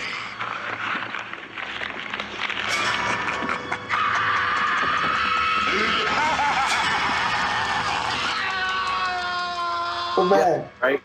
we Jesse. got to do a a Nightmare on Elm Street ranking, because I did watch all those movies. I have them all ranked on the blog. So if anybody goes on Brazusa, you can see my rankings for Nightmare on Elm Street. But it'd be fun to go through them again with you, Jeremy. But anyway, back to Halloween. I still disagree with you. It's number 10 on my list. You didn't convince me. I don't think I could. You could force me. You could pay me to watch that movie again. It just didn't do it for me. Although, I'll tell you what. Halloween 6, The Curse of Michael Myers, it actually made more money at the box office than Halloween 5. It made $15 million. Halloween 5 made 11. Halloween 4 made 17. So... Wow. It actually was kind of a hit. It was on a $7 million budget, but it can't compare to H2O, which was up in the over $50 million, and also Halloween Rob Zombie's version made $58 million at the box office. So Halloween definitely made a lot of money after 1998. $30 million for Resurrection. Much less than Halloween H2O. But Halloween Rob Zombie version, $58 million at the box office, which makes it the #1 movie out of the whole franchise domestically, and worldwide it made 77, which also makes it the #1 worldwide hit for Halloween. In Halloween 2 by Rob Zombie, $33 million domestically, 38 internationally. And Season of the Witch didn't make too much, $14 million. And now we get to our top two, I believe. All right, Jeremy, just to switch it up a little bit and maybe add a little bit of suspense, why don't you give us your number two first this time, and then I'll give you mine, because you might be surprised by what I have as number two. So, looking at number two, if anybody's been paying attention to this rankings, there's two left on my list. It's Halloween 4. And I'll tell you why. It came out 1988. Probably, maybe not the most important movie in the Michael Myers mythology, maybe the second. I look at Halloween 1 and 2 as one movie, like I said. I call Halloween 2 Halloween 2.0. You had a long time where Michael Myers was absent from cinemas. The only thing in between was Halloween 3 Season of the Witch, which we already covered, doesn't have Michael Myers. This was really the full-out blitz of taking Michael Myers from slasher territory into horror hero, unkillable boogeyman, right up there with Freddy, Jason, Leatherface, you name it. Personally for me, this is the movie that got me into the franchise. I was so young. I ended up stumbling onto this and being terrified as a kid from the many airings HBO gave. And then that kind of launched me into going to the first Halloween, watching that, and then the rest is history with my liking for these movies. But I love this movie on a number of levels. Michael Myers, probably at his meanest. George P. Wilbur was playing him. I know a couple other guys, Tom Morga, Eric Preston, they played him in bit parts like the gas station and such. But George P. Wilbur has, the gifts to playing Michael Myers, what Kane Hodder has playing Jason. It's his walk, it's his resilience, it's his menace, the little head turns. This to me was peak Michael Myers. Hiatus of a number of years, recuperating, right? All those burn scars. He had been arrested, and then it was just a full out, unleashing of rage. Important too that Donald Pleasance returned as Sam Loomis. And again, if we look at one era of this franchise with Halloween 1 and 2, this was the second era. And probably the more important one in certain regards of what you value, with the franchise. So overall, hopefully I didn't disappoint any of you guys with my number 2 here. I just think it launched a bold direction for where the franchise would stay over the next, you look at 8 years, 9 years. So that's what I got, Phil. I like the points that you made, and especially the last point about how it set the tone for the franchise post Halloween 1 and 2, which, like we said, is pretty much one long movie in tone and everything. And it turned him into this mega creature, and he goes into the pantheon of the mega bad guys that you can't put down. So I definitely dug the points that you made about that. And I enjoyed the movie. I really did enjoy Halloween 4. I wouldn't put it as high because, well, it's missing a little bit of the suspense that I really got from both of my top 2 picks. My number 2 pick And this was tough for me because if anybody's been paying attention, I'm missing Halloween 2 and Halloween 1, both the originals, from my list. It was tough for me because these movies really run into each other. They're like one long movie. For me, it's very similar to how I feel about Superman 1 and 2. On any given day, I can switch up which one I like more than the other because they're just this one long vision of this story. But I did choose Halloween the original as my number 2, and for just one very clear reason, which I think is going to be evident when I start talking about Halloween 2. But Halloween 1 is fucking incredible. That's not taking anything away from the movie. The cinematography is the first thing that just captured my attention. I love the Mike Myers point of view, creeping up, from the very first scene, even as him as a little boy, to later on. It adds a suspense that I hadn't seen before in a horror movie like that. It was really incredible. The score, of course, everybody knows the score. It's classic. Throughout the other movies, there's variations of the score. There's some with a little bit more synthesizer, a little bit more percussion, a little bit more whatever, but the original simplistic score is the best, and it makes your heart thump every time that you hear it. The characters are great, the girls are great, the scene when they're walking home, and they're so innocent, and you're actually interested in these characters, and they feel real. They feel like this is what a bunch of 17-year-old girls would talk about. Just their daily life at school, and they're not super sex-crazed maniacs that you feel no compassion for. Nothing against sex-crazed maniacs. But part of the yin and yang of these horror movies is that, yeah, you have to have these very innocent characters, very naive in some ways, characters that are snuffed out. That's why you feel some compassion for them. Like, oh my God, I can't believe this girl got snuffed out. She was so sweet. Or guy even, there's some good male characters in a lot of classic horror franchises.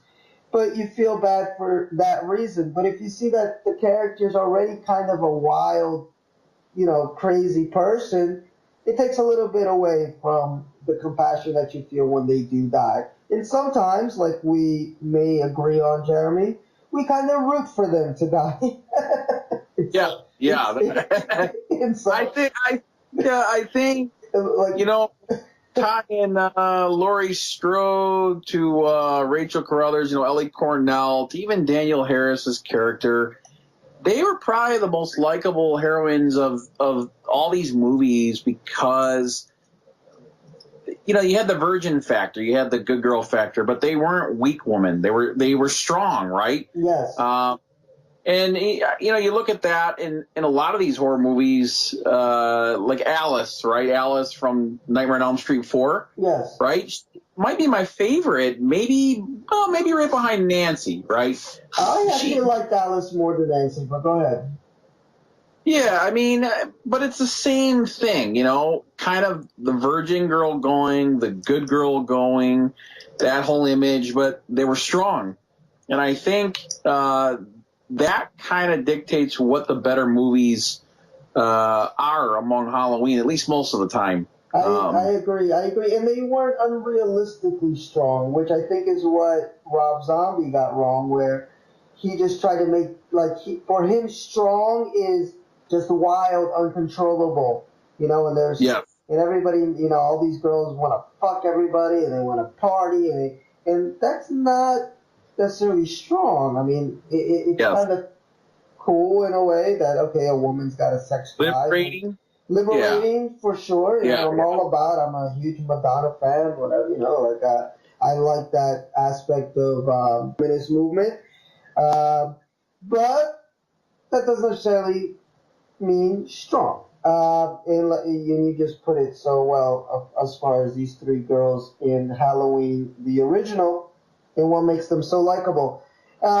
So my one negative, which is why I do put it behind, obviously, Halloween 2, which is the last one left, is that it's very slow. I mean, it's a movie that you gotta be, at least for me, I would have to be in the mood to watch it again.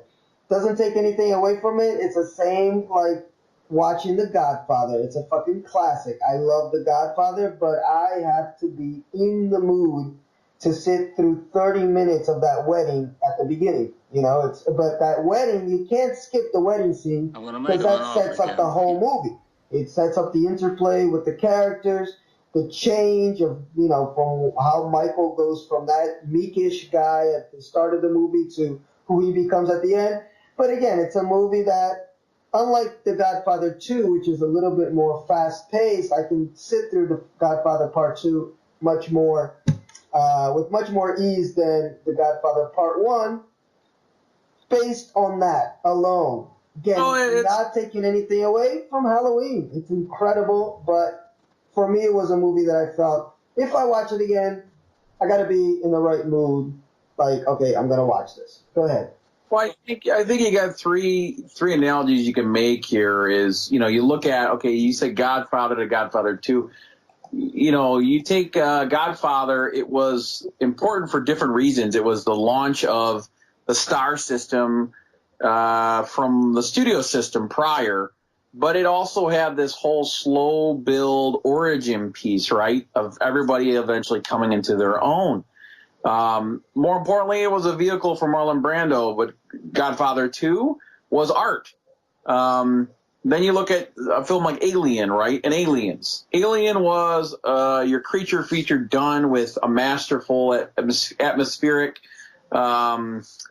slow burn horror pace, right? Aliens was your big bang, shoot 'em up, masterful on the action piece. You know, it's similar, I think, to Halloween and Halloween 2, if you want to look at it that way. Halloween was the slow burn, slow build, origin piece, launching the franchise type movie. Halloween 2, right? Kicked us right off, you know, slam bang, here he is, fast ride all the way through. So the intimacy was gone, and it was replaced, I think, more by the terror of the stalk, you know. So I think it's just how you look at it. No, I agree. And actually, if you want to talk more about Halloween, you can, because that is your number one pick, right? Yeah, for me, it's Halloween, and I want to, you know, on our last time doing this, we picked The Predators #1. I don't want you guys listening to think that, you know, at least on my list, or even Phil having Halloween #2, that the original is always going to be first or second. Some of these movie series, the original is not anywhere in the top 2 or 3, and that even goes for the more important movie series out there. So, but for me, Halloween, you have to give it up one. As I said at the start of this, released in 1978, can we say that there would have been, you know, Friday the 13th and Nightmare on Elm Street and all these other boogeyman franchises if Halloween wasn't put out there? In a number of ways, you know, as I said, it relaunched the slasher genre from what Psycho started in the 60s. And when you look at when Psycho was released and when Halloween was released, you have this big gap of, you know, horror movies being released, but were they in the vein of being a true slasher? Throw in the John Carpenter score, and then even the cinematic implications of this movie. You know, John Carpenter did this after he did Assault on Precinct 13, the original, you know, not the Lawrence Fishburne one. You know, if Halloween wasn't as successful as it was, and we're talking, you know, this movie made some $80-90 million back almost 40 years ago. That is in the high hundreds of millions by inflation for how many people saw this movie. the fame it gave John Carpenter, and then seeing John Carpenter do Escape from New York and some of these other big hits. Would we have gotten the John Carpenter in the 80s if this movie hadn't worked out? So Jamie Lee Curtis, before Halloween, she was merely the daughter of Tony Curtis and Janet Leigh. Now we had Jamie Lee Curtis, the movie star. So number of reasons, culturally, cinematically, historically, this movie's number one, but ultimately, if you just set all that aside and watch it, it's still, even to this day, there's nothing dated about it. No. I mean, that piano score, the authentic, gritty terror of Michael Myers, breaking into the house and they're hiding in the closet. I mean, it still holds today. No, definitely. That's one of the things that caught my attention the most is how it simply is not dated at all. And because it's such a primal fear, of being stalked, of not knowing who is in your house if you come into your house, especially for those of us like me who live alone. You, even at the old age that I'm at now, you still get that feeling, when I come home at night. And I live in a dangerous city. Sao Paulo is, pretty much a dangerous city compared to most U.S. cities, but it's livable too. But you have that fear of, is somebody behind me? Is somebody stalking me? So it taps into the primal fears that's not on a fantasy level, so it's something that I think men and women can both relate to on that level. So I agree with you. It definitely holds up. And I love Jamie Lee in this movie, especially because she's not a natural beauty. I think that, that attracted me even more to her, because usually when you watch a lot of horror films, even some before, well, Janet Leigh is a great example, right? And some after, the final girl or, the heroine, she's this sex bot, type, real sexy, real this. And it's cool that, she really looks like a real woman, there's nothing particularly extraordinary about how she looks, and yet she's an attractive woman, but she's definitely got this very unique look to her. Reminds me a lot of Sigourney Weaver. She's another one that's not what people consider like a classic beauty, but again, not saying she's ugly, she's attractive, but it adds this element of realism to the character because of that. So great casting on that part. And it's so cool to see her so young, and yet she's got such a mature way about her. And there's parts of the movie where it kind of switches back and forth. The Halloween gods are fucking with us as my computer crashed, although some of you may not know because I'm a master editor, just kidding. But now the internet just died out of nowhere. So the Halloween, the gods, the monsters are fucking with our internet connection. But basically what I was saying is that she goes back she's got a real innocent way about her, but then when she's babysitting and when she's talking to the kids, she can come off very mature. And even though I think she was 17, 18 when this movie was made, she feels like she's in her 30s sometimes, the way she talks.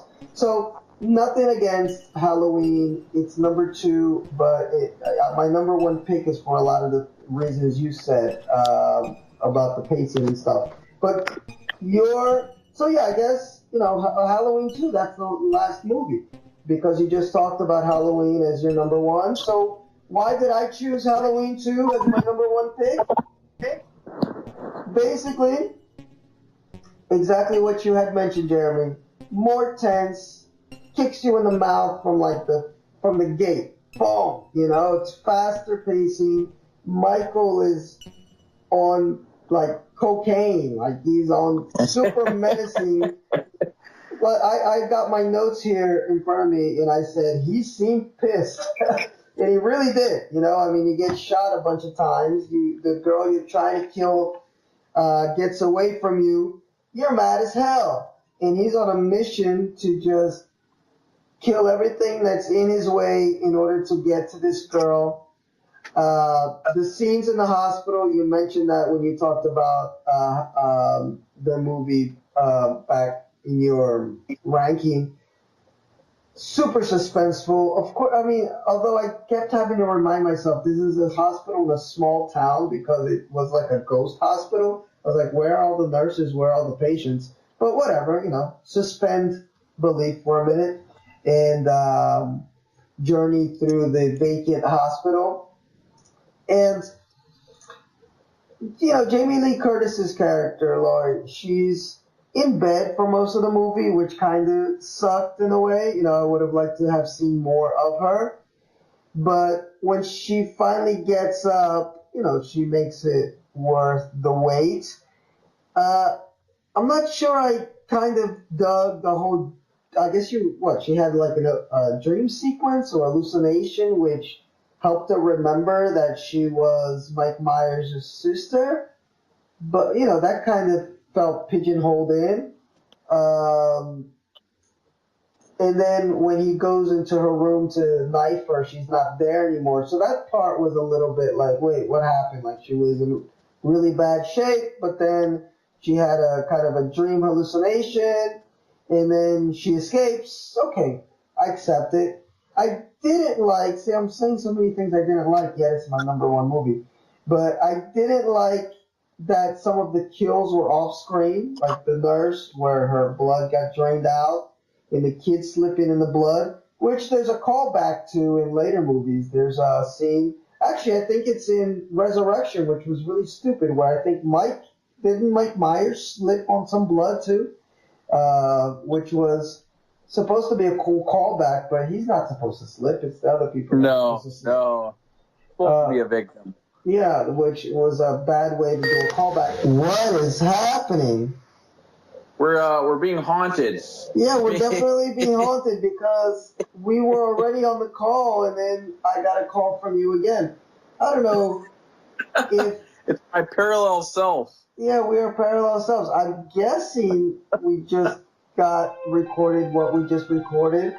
But man, oh man, it's freaky stuff happening here. But I think we definitely recorded what we were just talking about. If not, guys, Halloween 2, fast-paced, action-packed.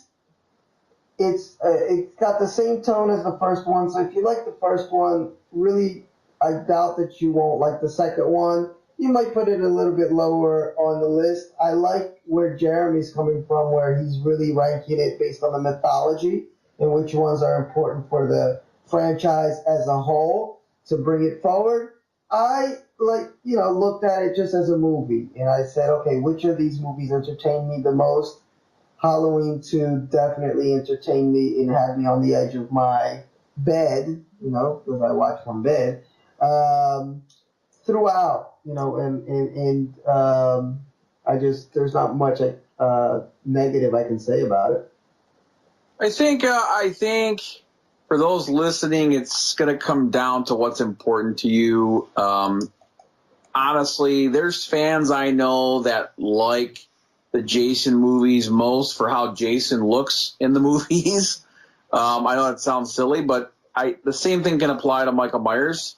I know people who like the Kane Hodder Jason movies the best, even though I think, some of the earlier Jason movies, the first, second, third one, maybe even fourth, the fourth probably might have been the best. The same thing kind of applies to the Halloween movies. I mean, you can look at it in that regard. You can look at it based on which movies were the most important to the mythology of Michael Myers and Laurie Strode and the origins of the Myers family. Or you can look at it kind of like how Phil did and said, which had the best story or which objectively was the scariest or most suspenseful, right? So I think our contrast in rankings is good. It shows at least two of the more important ways to look at these movies. So hopefully you guys appreciated it.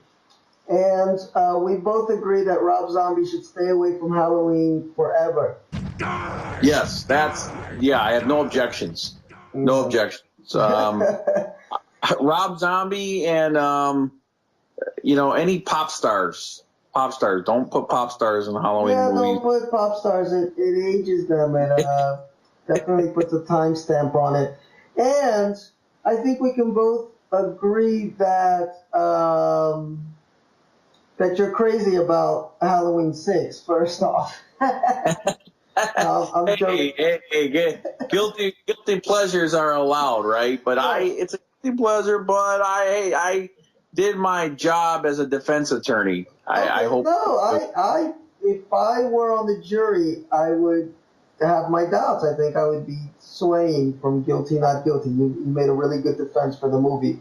No, but on a serious note, guys, watch Halloween 3. I know it's one that is kind of left. It's like the redheaded stepchild, but it's a cool little movie, And if you really like the Halloween franchise, and you've seen almost all of them or all of them, but you haven't seen 3, come on, you got to be a completist. It's like me with Star Trek. I got to sit through the extremely boring Star Trek the motion picture because, hey, I'm a completist. I'm a Trekkie. It's boring as hell. There's a lot of, nebulas with, like, symphonic music. I think they were trying to do, like, a 2001 vibe with that movie. Didn't work out. But you sit through it, and you might enjoy it. So watch that one, guys. Halloween 3, Season of the Witch. Came out in 1982. Phil, before we go, I think we should just quickly recap number 10 down to number 1. All right, let's do it. Just as an accessible reference for anyone who hasn't seen these movies and want to watch them to see if they agree with me or you. Or simply they've watched them 100 times and maybe want to go back. So if you want to do that, maybe each of us recaps our list, or we go shot for shot, number 10 and 10, 9 and 9, however you think. Let's go shot for shot. Let me see here. So, number 10, what's your number 10? I got Halloween Resurrection, number 10. And just one sentence, why?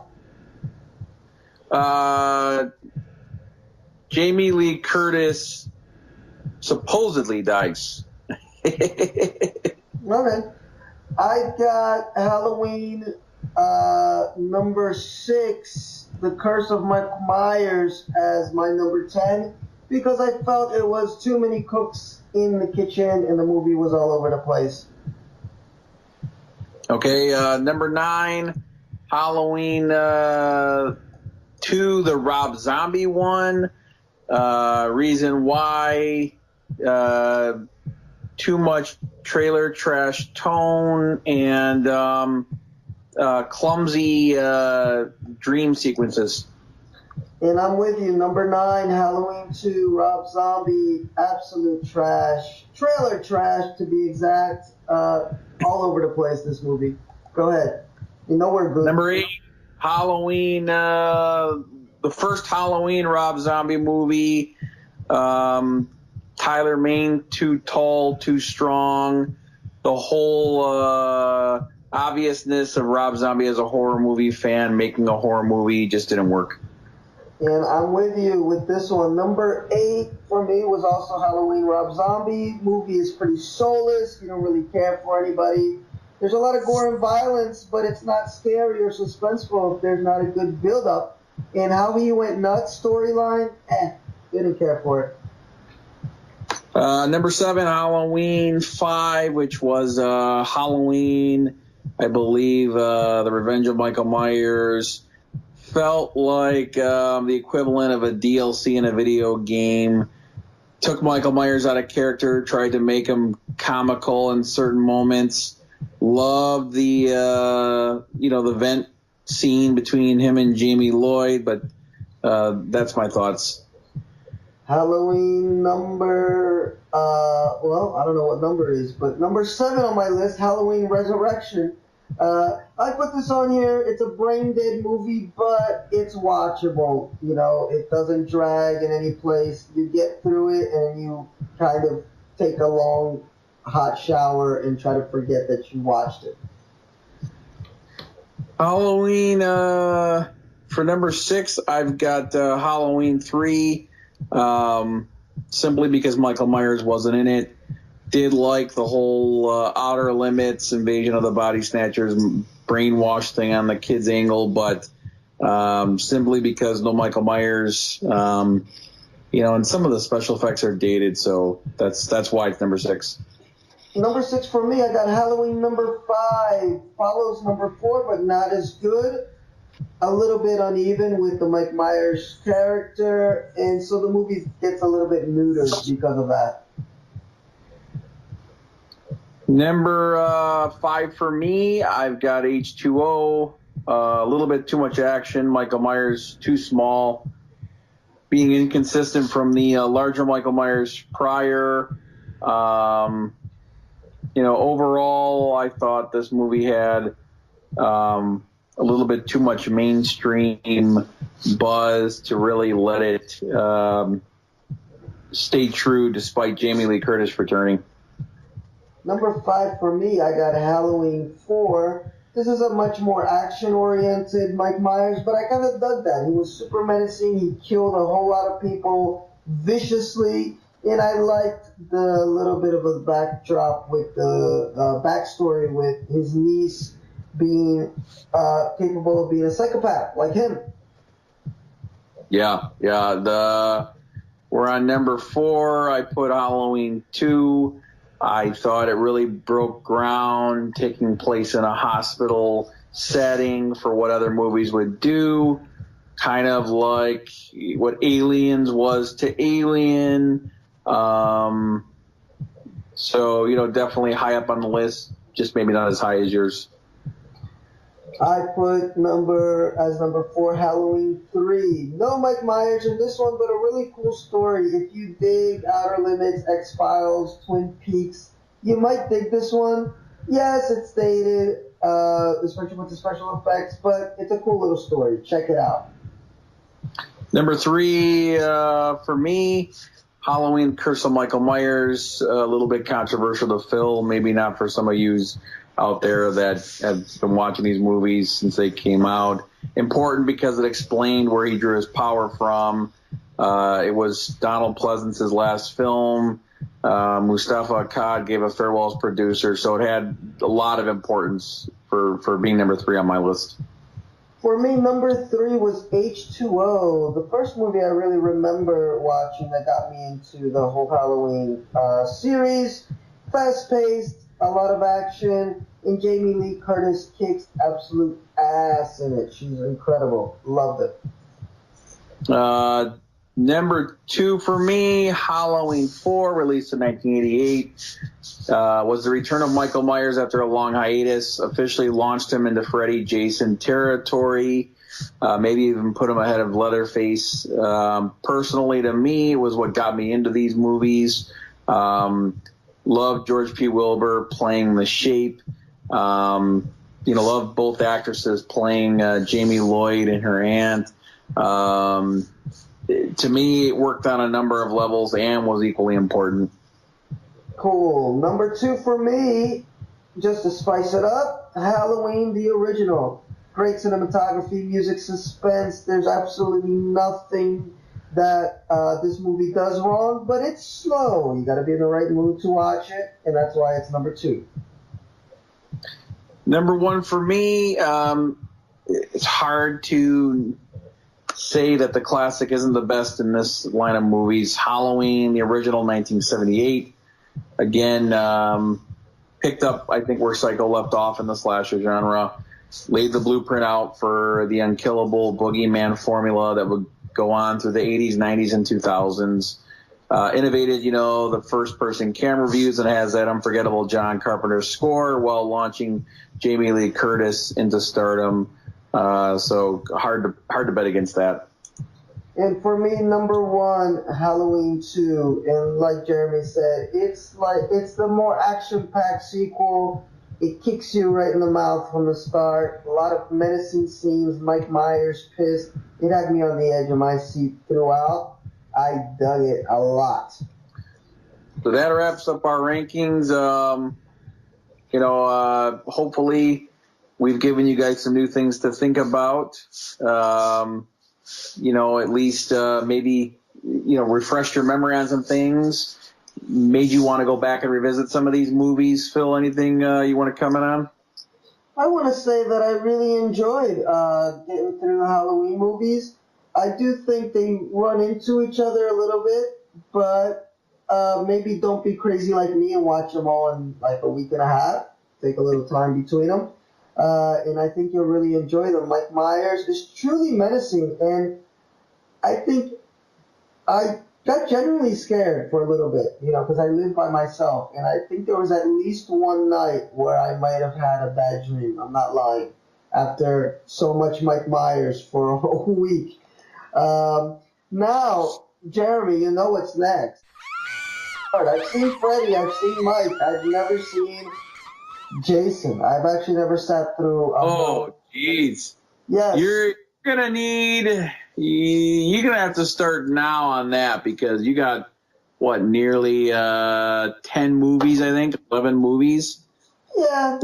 And you don't want to binge those either, because you're gonna end up having some panic attacks in your sleep. Yeah, I think so. So I think that might be the next project. And since we're in the month of Halloween, why not? Why not? Yeah. If you do it now and spread it out in 2-3 weeks, we can shoot for it on the third week of October, and right in time for trick or treat time. Yeah. Actually, let's see here. There are how many? 1, 2, 3, 4, 5, 6, 7, 8, 9, 10, 11, 12 movies. So it's a little bit more homework than Halloween. But I might actually have a lot of fun with these. So I'm looking forward to that. So, guys, I hope you enjoyed our podcast. We look for you to subscribe to the page, like the page. We had a few weird sound issues, but it happens, especially when you're dealing with the spirits of Mike Myers and Freddy and all these wonderful horror creations. And we will be back with you soon. And again, if anybody wants to maybe give us a name for the show, if we don't come up with one beforehand. Although I like your idea with the not black and white. But we'll look at a few of them and see what we think. And we want to thank everybody that listened to our first podcast, everybody that made it all the way through to the end of this one, and everybody that clicked like and read the blog post. We are doing this because we see that there's people out there actually reading and listening. So you guys keep us in the business, doing our thing. Yeah, we appreciate you guys. And please don't hesitate to comment on your thoughts. We appreciate it. And the conversation is actually desired. So exactly. Tell us why Jeremy's wrong about Halloween 6 in the comment section. Or, tell me why I shouldn't be critiquing horror movies ever. Either or. The hate comments are the best, so you can keep them. We love those. We love them. They're the ones that get more action. So you should almost just put ranking Halloween: The Curse of Michael Myers #3 as a header and see what it draws. Oh, wow. Yeah, that would work. Yeah, that would work. All right, guys. Until next time, it was great being with you. I'll talk to you soon, and Adios. Adios. Brother.